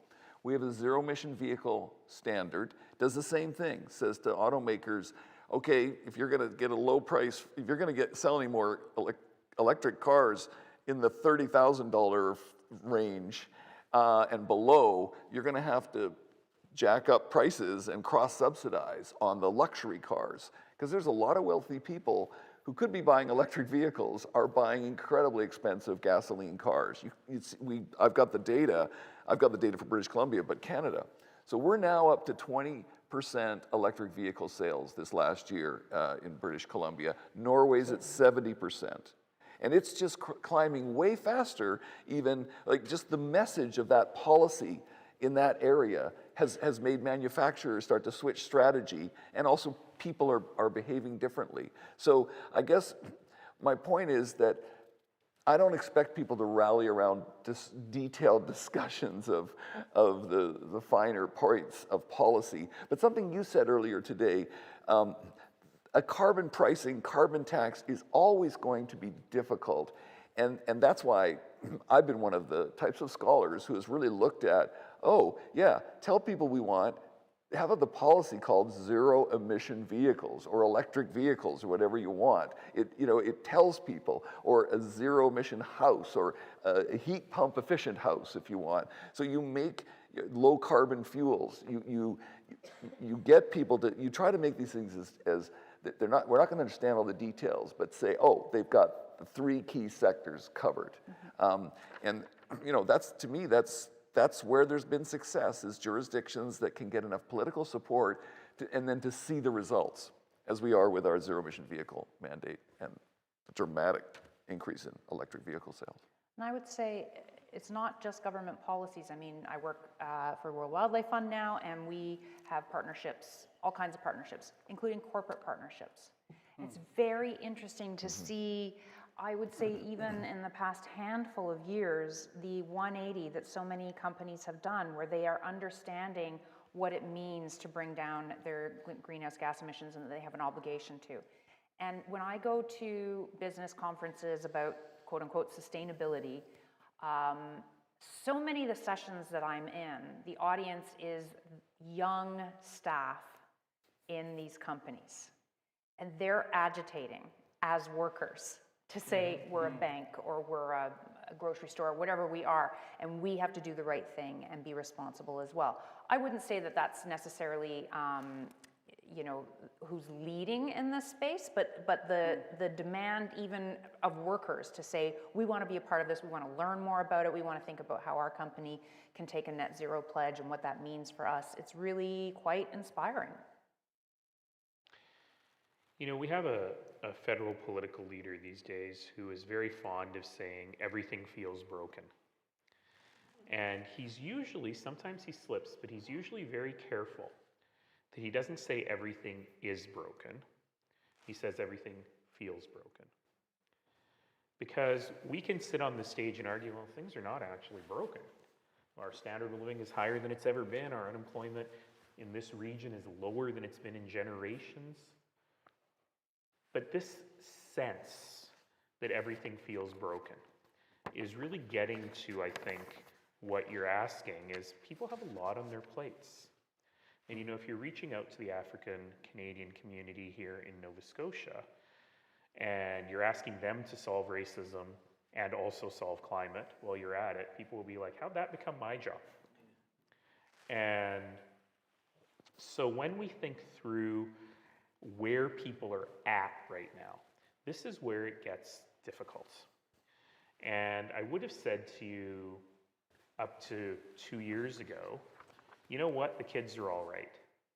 Young people have this sorted, they have it figured out, and we just need to get out of their way because they've got the right ideas and the energy to make change. I'm a little more pessimistic now on that front because of various political things, but various organizing that has happened that has actually turned young people, and in particularly young men, focused in their political lives more on the fear of not having what their parents had. And so that drawing back, that make America great again, that take back Alberta sense is now taking root among young people as well. And so when we think about your question, which is how do we engage folks who've got a lot on their plate already in thinking about these broader issues, it's actually a really critical question. Because when we come back to my wet clay metaphor, is how do we help people think about their own role in creation and in creativity and in building something that's better for themselves and for their communities rather than in retrenching, in trying to defend what little I've got now. You know, there's lots of political scientists who ask the question. There's a famous book called What's the Problem with Kansas? Right? Which is why are people in the Midwest of the United States consistently voting for policies that don't help them, that in fact hurt them? And it is kind of this defensive mode, right, that I have to hang on to what I've got now. So can we use this malaise, that's a dangerous political word, but can we use the sense of discomfort that people are feeling right now, largely caused by the pandemic, to our advantage, if I can sound manipulative for a minute, to say, look, if we're uncomfortable even with what we have now, then why are we fighting so hard to preserve what we have now when we know the system as it is now is unfair and unjust and not leading to the outcomes that we want? So can we use this moment, if it's possible to create a system, to design a system that is unfair and unjust, then it must be possible to design a system that is fair and just. And so if I were still a politician, no, it's always the first question I get. If I were still a politician, then I would be working really hard, as naive as it sounds, to try and engage people in a broader conversation about what is possible rather than a conversation about what is being taken away from you. And I think that's how we start to build that coalition again. And a conversation as well about democracy. You know, maybe we're thinking about this wrong. Maybe it isn't, can democracy meet the challenge of climate change, and we're thinking about what climate change policies we are going to work or not work. Maybe what we need to tackle is strengthening our democracy. And I do think about how divisive things are right now. The fact that there is a party without a climate change platform, you know, and parties tend to be kind of weak on their climate change platforms. You know, they're not fulsome, or as fulsome as I would want to see. And we were talking earlier about how there used to be a per vote subsidy at the federal level. So for every vote you then got a subsidy from the federal government for a political party to then do more campaigning and things. And that was phased out in 2015. And I can remember knocking on doors before then, and people would, you know, I'd be in another riding and people would say, oh, well, Megan, the NDP doesn't have a chance here, so, you know, why vote? And we would say, vote because then your party gets some money. You know, this is a positive thing you could do. We were joking about, like, we heard a lot about the Green Party got, a lot of people were like, oh, I'm gonna vote Green because I want them to get my money, my per vote subsidy. Something like that is not a panacea, but what it does is it encourages political parties to get people out to vote. What a radical idea. Versus what we see right now, where political parties don't want people to vote. Oh, yes. Who aren't gonna vote for them, right? Where I need to raise money as a political party, so I'm going to stoke rage and division because that's how I can raise more money, versus getting people out to vote to raise more money.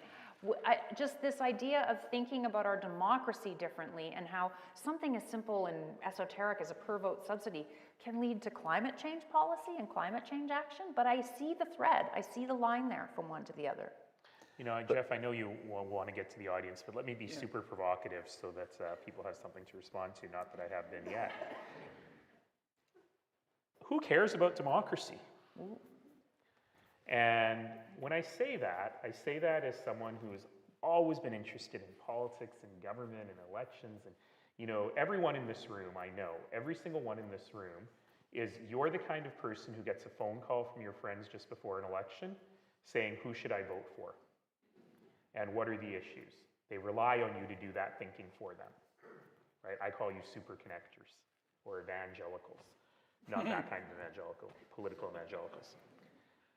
But what I'm increasingly nervous about is that when you make arguments that appeal to people in this room, well, that person is going to be a tyrant. That person is going to take away rights from other people. This is something to be scared of. So many people in our community say, what's democracy? It means I get to vote maybe once every 4 years. But if you're telling me that I won't vote every 4 years, but I'll be much wealthier, or my kids will go to a better school, or I will be more comfortable in my life, an alarming number of people will say, I'll take that deal. Mm-hmm. And we've seen that in the rise of authoritarian governments around the world. People aren't stupid. They're taking the deal. I'll let this strong person take over government, but I'll be more comfortable. And so I think before we get to what you're talking about, Megan, and I maybe will be that provocative with all of you, I'll say we've got to convince people that not just democracy matters, but that community matters, and that other people in the community who you may never meet matter. And I don't know how to do that. Well, I'm going to boil back down. There's a general malaise that you've described, certainly with democracy. I don't know. Check out democracy in the 1950s or the 1930s or 20s.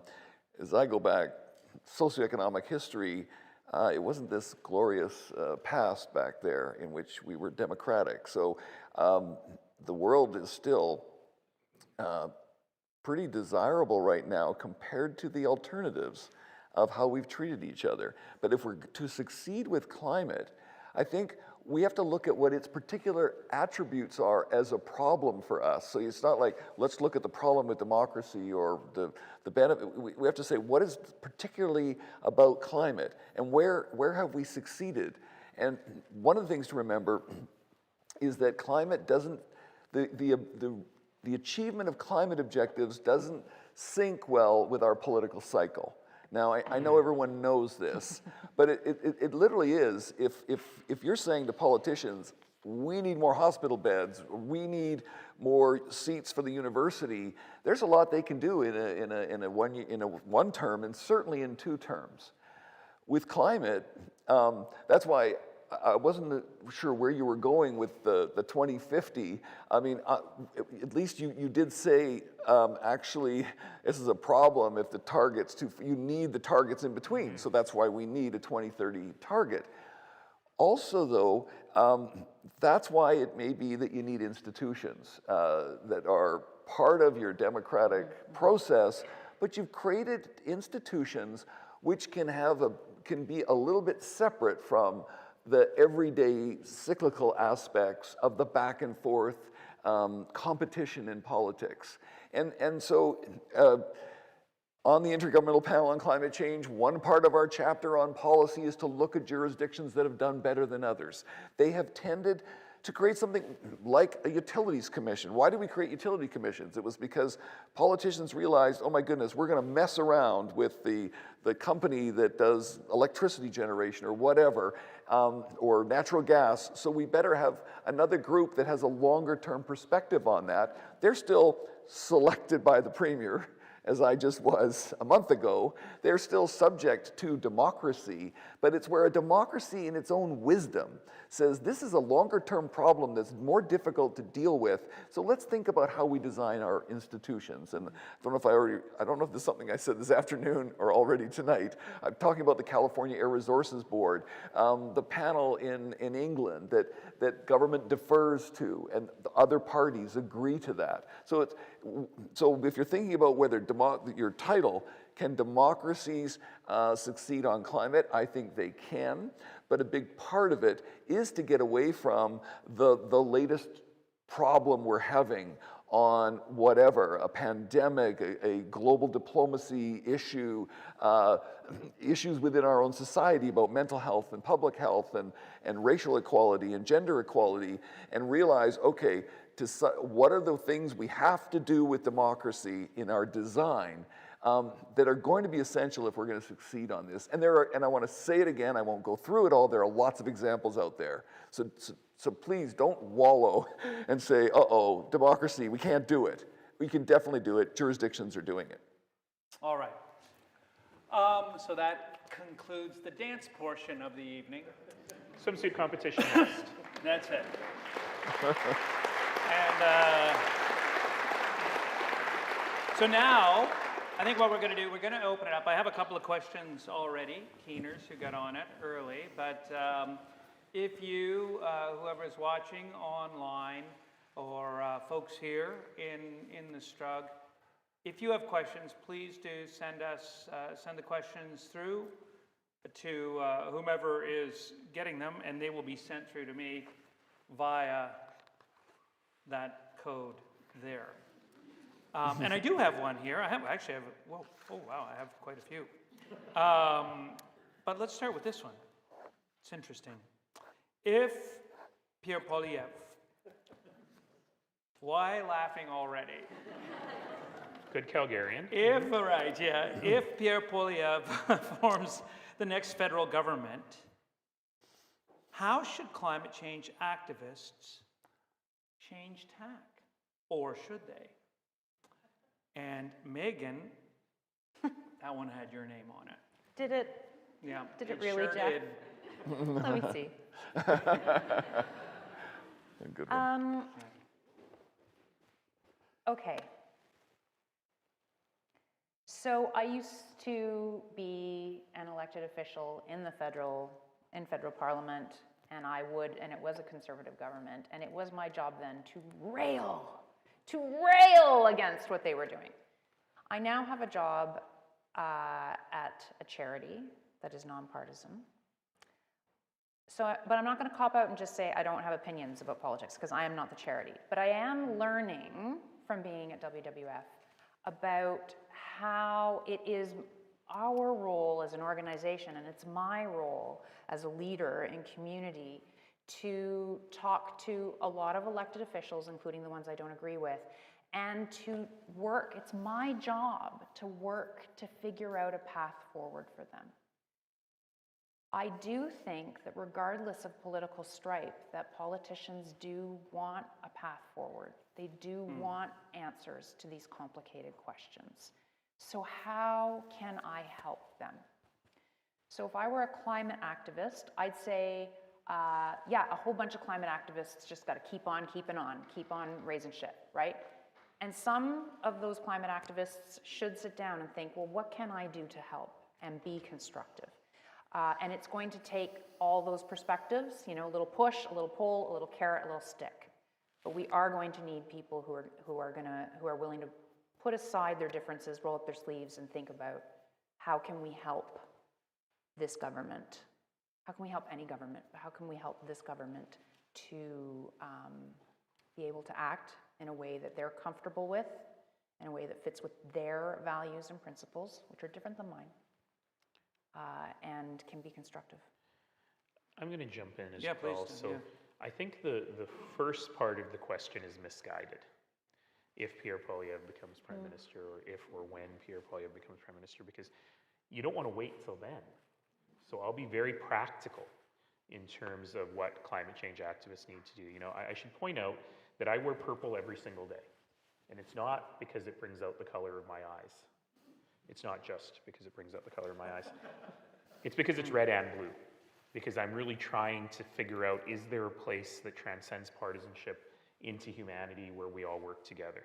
And in this particular case, look, Mr. Poilievre has not yet articulated a climate policy or platform which he'll take into the next election.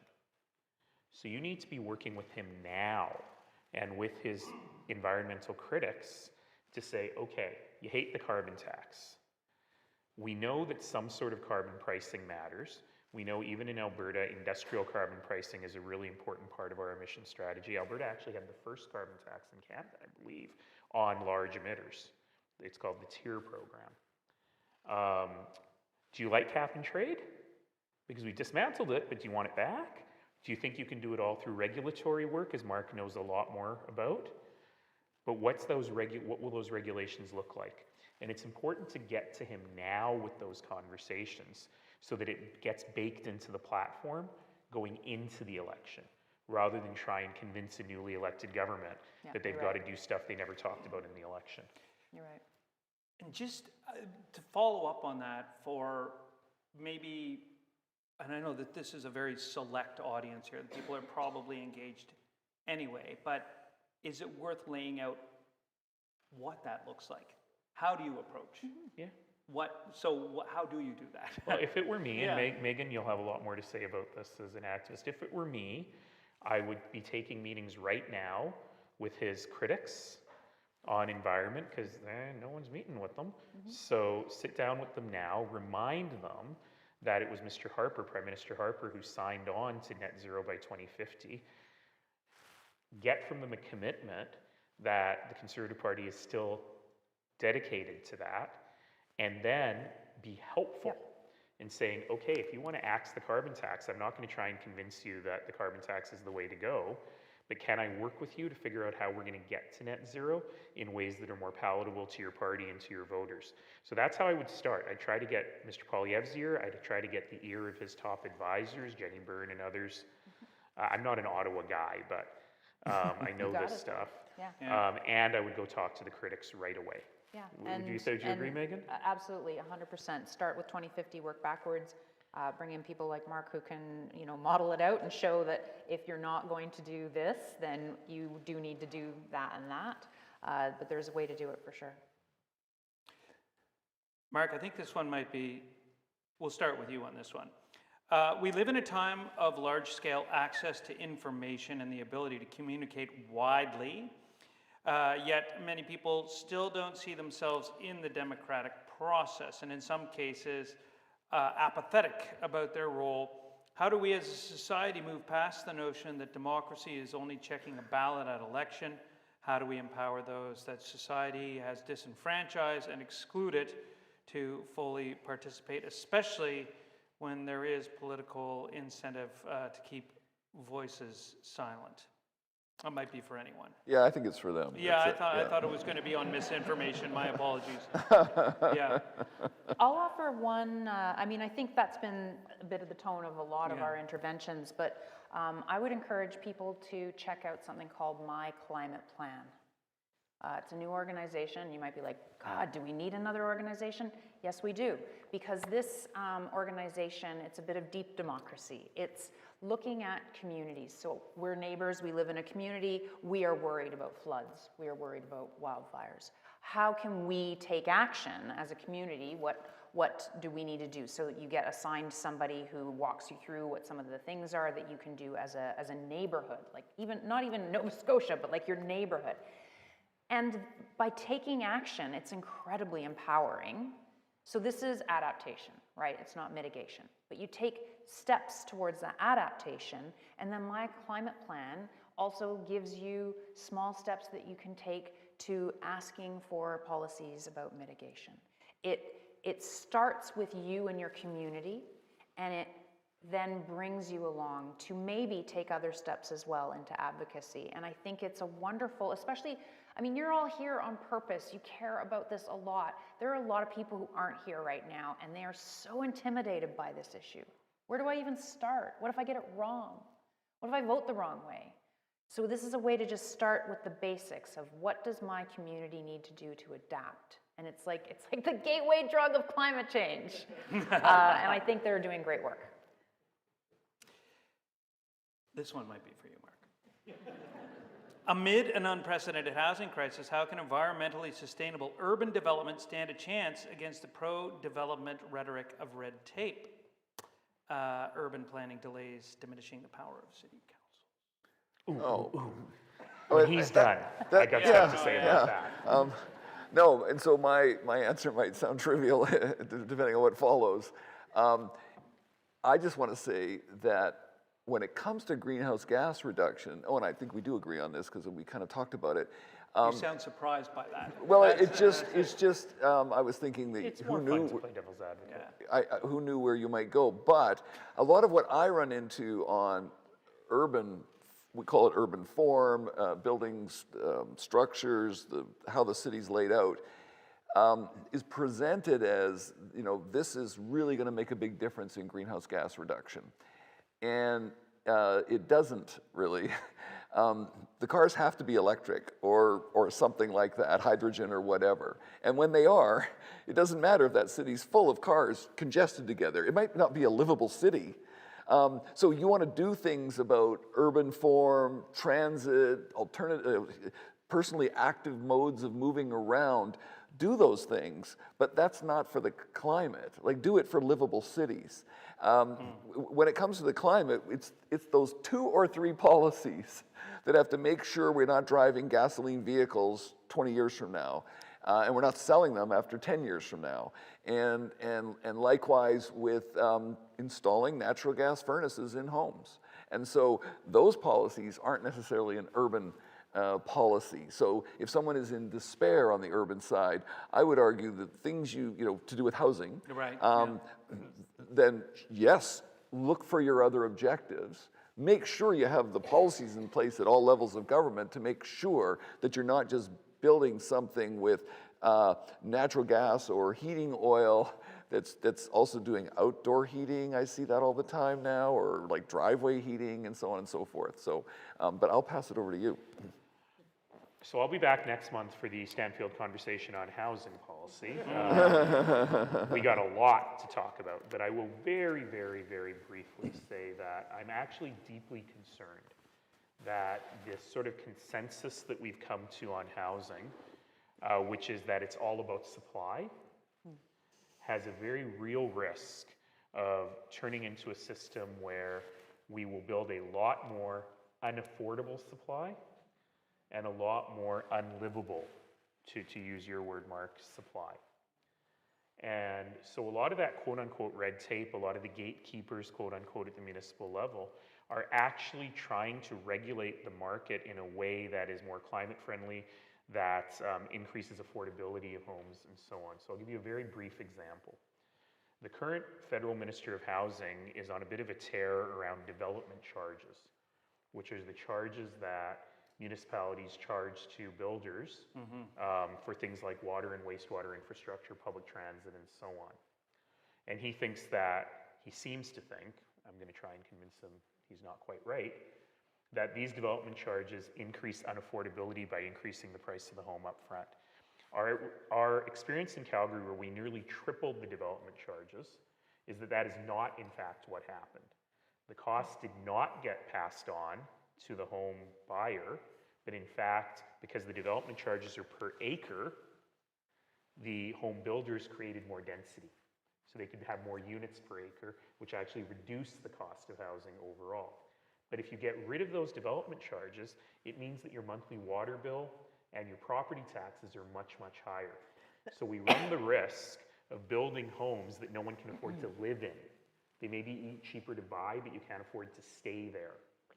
And part of this is building, mitigating against urban sprawl, because even if the cars are electric, urban sprawl and lower density does have a significantly higher climate impact than more dense and retrofitted neighborhoods.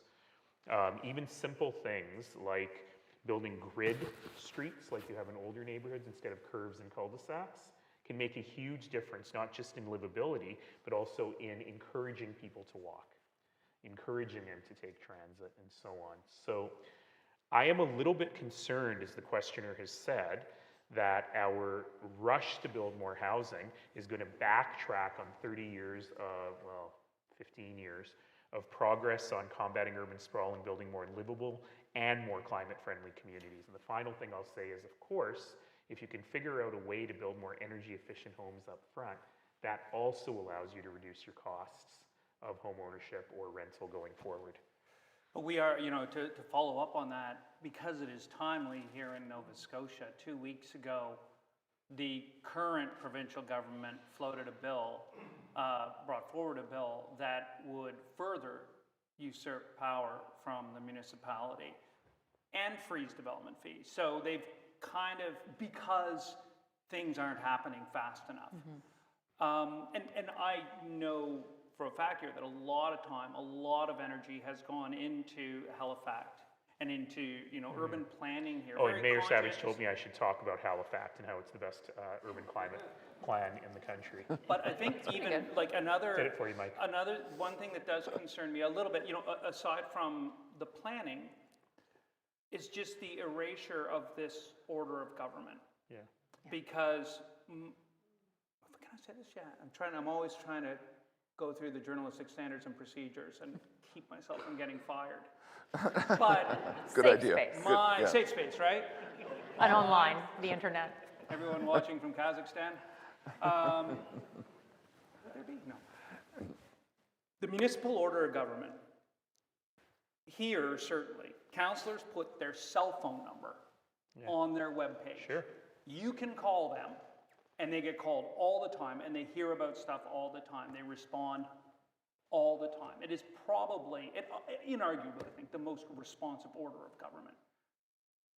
What do we lose when we didn't talk about jurisdiction or federalism here, but what do we lose when a municipality we have this kind of overreach, if I'm not editorializing too much. So I'll be back here in January for the Anne McClellan lecture on orders of government. I can go on about this all day, and I encourage you to look up many of the things I've said about it. This is unspeakably dangerous. Not only because, as you argue, the municipal order of government is the one that's closest to the people. I think it's trite to say that, but it is true. I could walk down the street, even in Halifax, with any politician in the country except the Prime Minister, and more people would recognize me.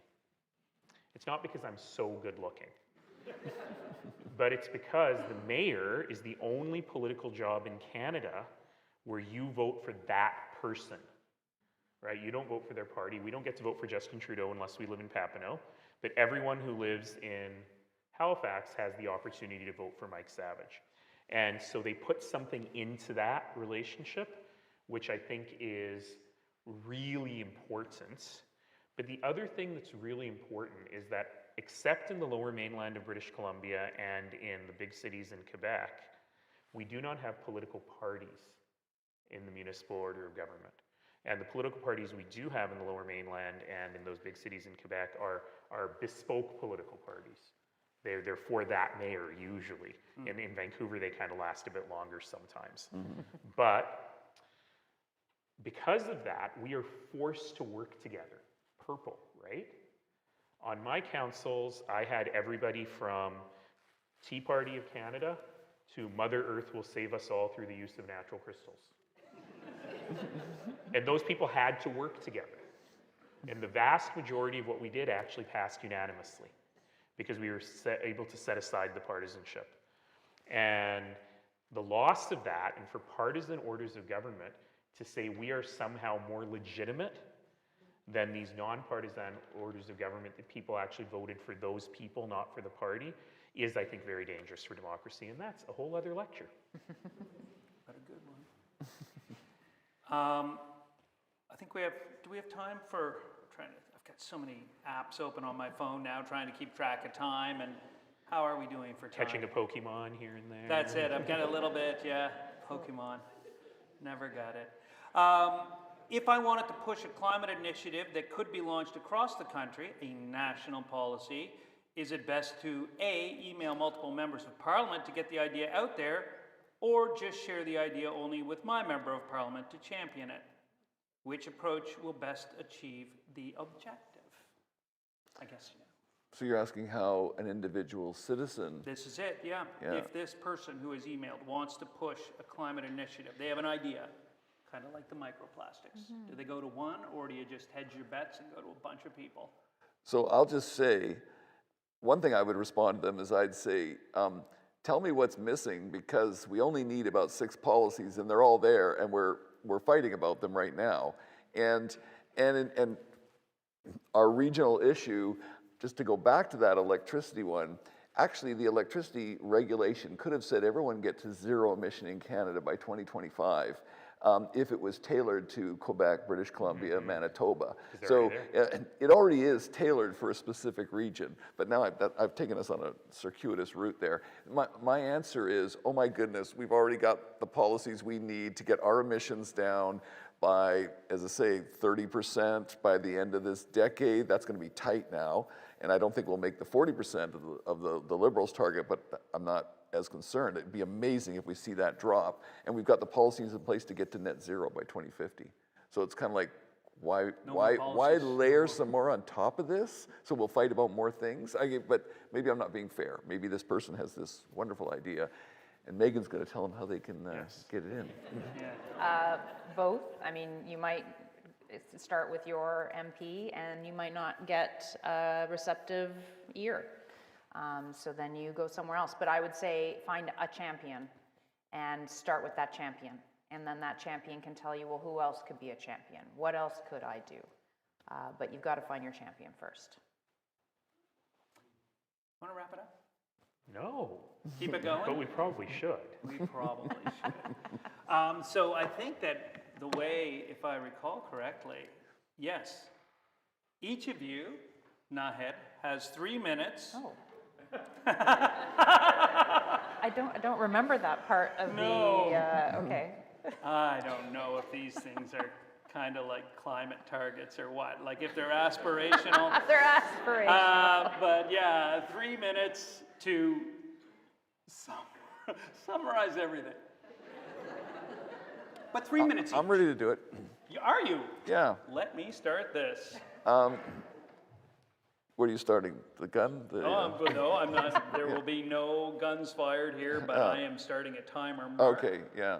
Well, it'll probably be less than 3 minutes. Okay. It's try to identify climate-sincere politicians. Climate-sincere politicians will have in their platform and speak about something that, some combination of a few policies. They will either be a rising carbon price through cap and trade or a tax, the money coming back to people, or some combination of regulations in electricity, transportation, buildings, and then some policies for industry, which we actually agree on across the country. We already have that policy in place, so I wouldn't even think about that one. It's called the output-based pricing system. You don't want to know about it. it's the best we can do in Canada until we have a global agreement. And so what you should be able to identify that, and it's actually not hard, and there are independent groups doing that now, and then look for those who are saying, I've got a target, but won't tell you about the policy to get to that target. And then you'll probably need to learn in our Canadian system to vote strategically. And I knew that would happen. I wasn't doing this to provoke you. I sincerely believe that that's what you've got to do. Because what you want is, you want the least worst outcome. And that, in other words, you have to be mature. You have to say, I'm not going to be like the kid at Christmas and I get exact. If we were in Mark. If we were in proportional representation, then you can just blanket vote what you want. If I was advising someone in Germany or Denmark again, that would be fine. But actually, you have to think about how do you prevent the outcome that you really don't want? That's the view I hold. I don't expect anyone to have to share it with me, but I'm not alone on that, because there's a lot of people, the Canadians, that have shown that they'll vote strategically at various times and have really gotten a better outcome than they would have gotten otherwise. Thank you. You did start by saying you were a pessimist. So fair play. Pessimist? Didn't you say that? I've always said optimist. Oh. You did say pessimist. I actually did say pessimist. Oh, really? At the beginning? That's why I was like, I'm an optimist. But and then you said some very optimistic things. Well, my note very says, impressed. I am not a pessimist. Okay. Maybe in the interest Sorry. of time, You gonna take because a I started voting that advice clock, from this guy? you dropped the word not. Yeah. Minor detail. So as someone who ostensibly lost an election due to strategic voting, I'm going to say that that is bonkers and anti-democratic, but that's not the point of how I want to close. How I want to close is this takes all of us, so agitate. Agitate in your workplace. Can your workplace commit to net zero? Agitate in your kid's school. What is the school going to do to try and achieve some kind of climate target? What is your neighborhood going to do? Your church, your mosque, your temple? So get in there, every single place. And then when it comes to politicians, remember they are just people. Help them, because they need help. And absolutely speak out when they're not doing what it is that you think they should be doing, but also speak out when they are doing what they should be doing. They actually do need support, especially in an arguably very dark political climate right now. So speak up and add your voice when they're doing the right thing, because we've got to come at this from all angles. And while earlier I said politicians don't have a lot of power, they have specific power, and we do need them to create good policies. Just before you go, I'm reading, what I was reading to you was the list of things that are myths. And so one of them was the myth that we should be pessimistic. That serves me right for the double negative. Clarification. Yeah. I'm sorry, I should have known.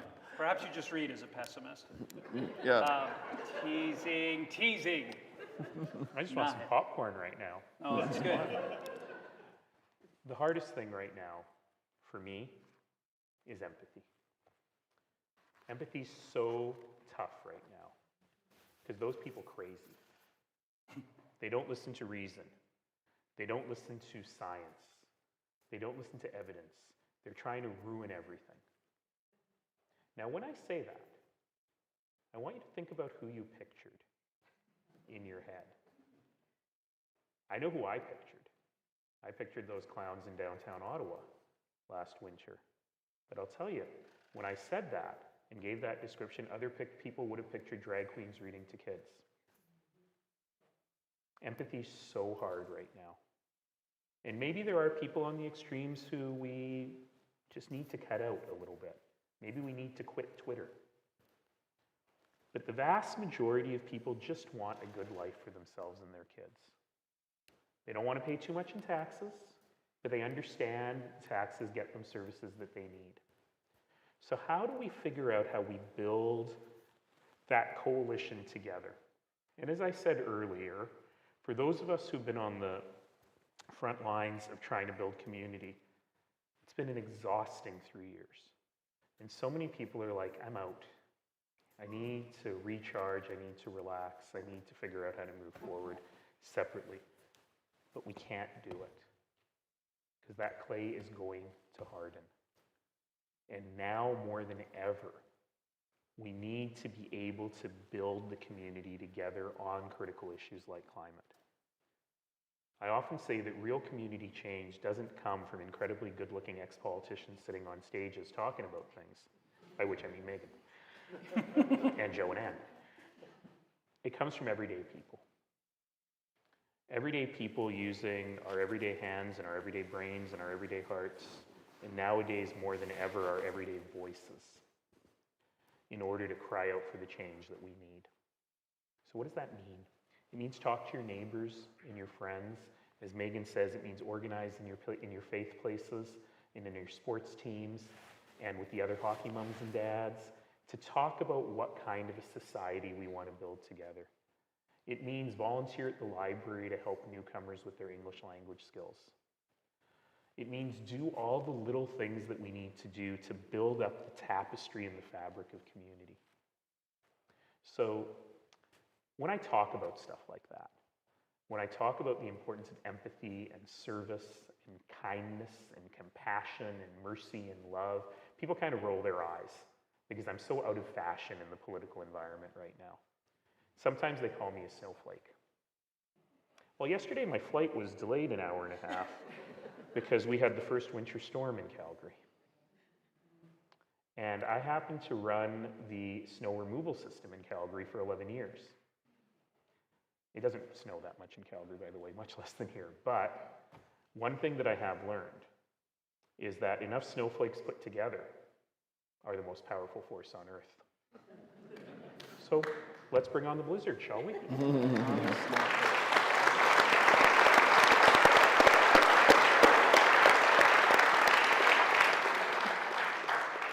So that draws us to a close, but to officially close our evening, I would like to welcome the co-chairs of the Stanfield Conversations Advisory Council, former Prime Minister Joe Clark, the Right Honourable, Joe Clark, and former Deputy Prime Minister of Canada, Dalhousie University's 7th Chancellor, the Honourable Anne McClellan.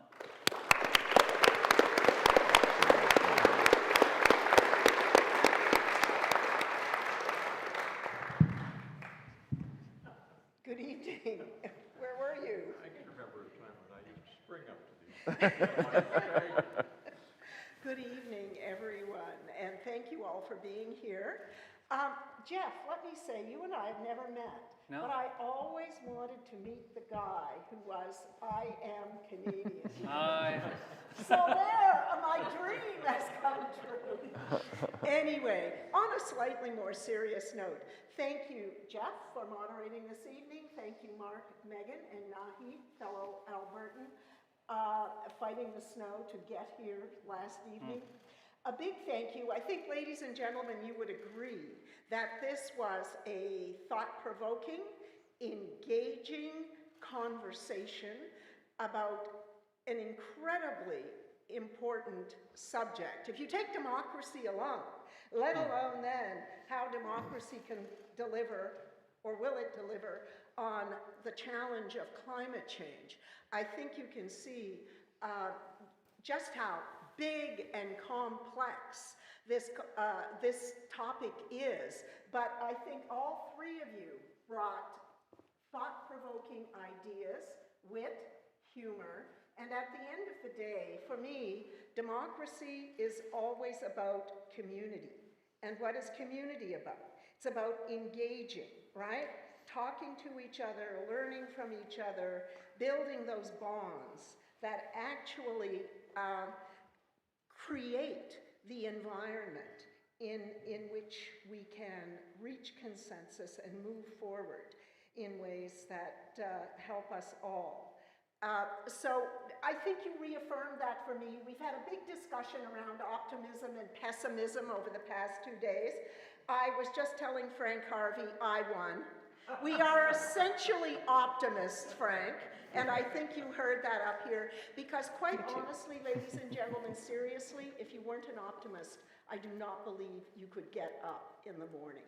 And that's why I believe profoundly that we are optimists, we believe in hope, we are hopeful people, which is, in fact, I would like to believe, Joe, in the name of Robert L. Stanfield, a man who believed in democracy, a man who believed in community and building community, and a man who believed in hope.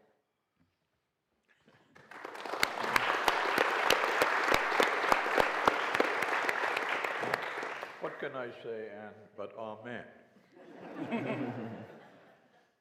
This has been a very interesting discussion. I was annoyed at each of you at a very points tonight. I think the idea that Anne has evoked about community is more important than ever, because I think that there is a tendency now for people to draw back. The problems are too big, the atmosphere is too unfriendly, and we have to stand up to that. And I think you've encouraged us in doing that. I do want to speak about why we are gathered here, what the Stanfield lecture is about. It occurred to me on the way in as we met, not on the way in, but earlier in the day when we met students, that if we had met people of that age who were not students at Dalhousie, they might not know who Robert Stanfield was. They might not know what it was that he represented. I had the privilege of working very closely with him from time to time, for a long time, for a long period of time. I wrote his worst speeches, and I was elected with him in the House of Commons. One of the phrases that Megan, I think, used tonight was the phrase of a path forward. One of the temptations in public life, in elected life, is that you respond to immediate issues, you snap at other people, you're very short-term in the things you do. Robert Stanfield was never short-term. He looked forward, he moved people forward, he resisted the temptation to respond to attacks or to pettiness. He was a figure of great breadth and great generosity. And he drew those qualities out of the people with whom he served. We can't have him now. You can't recreate. But we need that standard now, and we need it more than ever.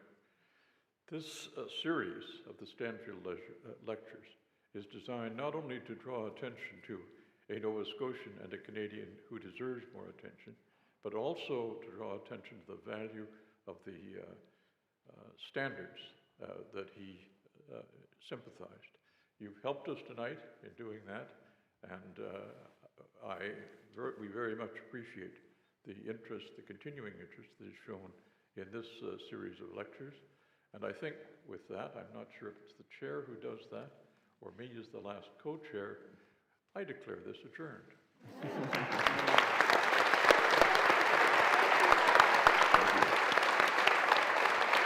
Well done. Well done. Thanks all y'all. That was fun. No hurt feelings? Everyone okay? Thanks, Jeff. That was great. You see it? That was fun. Yeah. Well done. I think we are photos.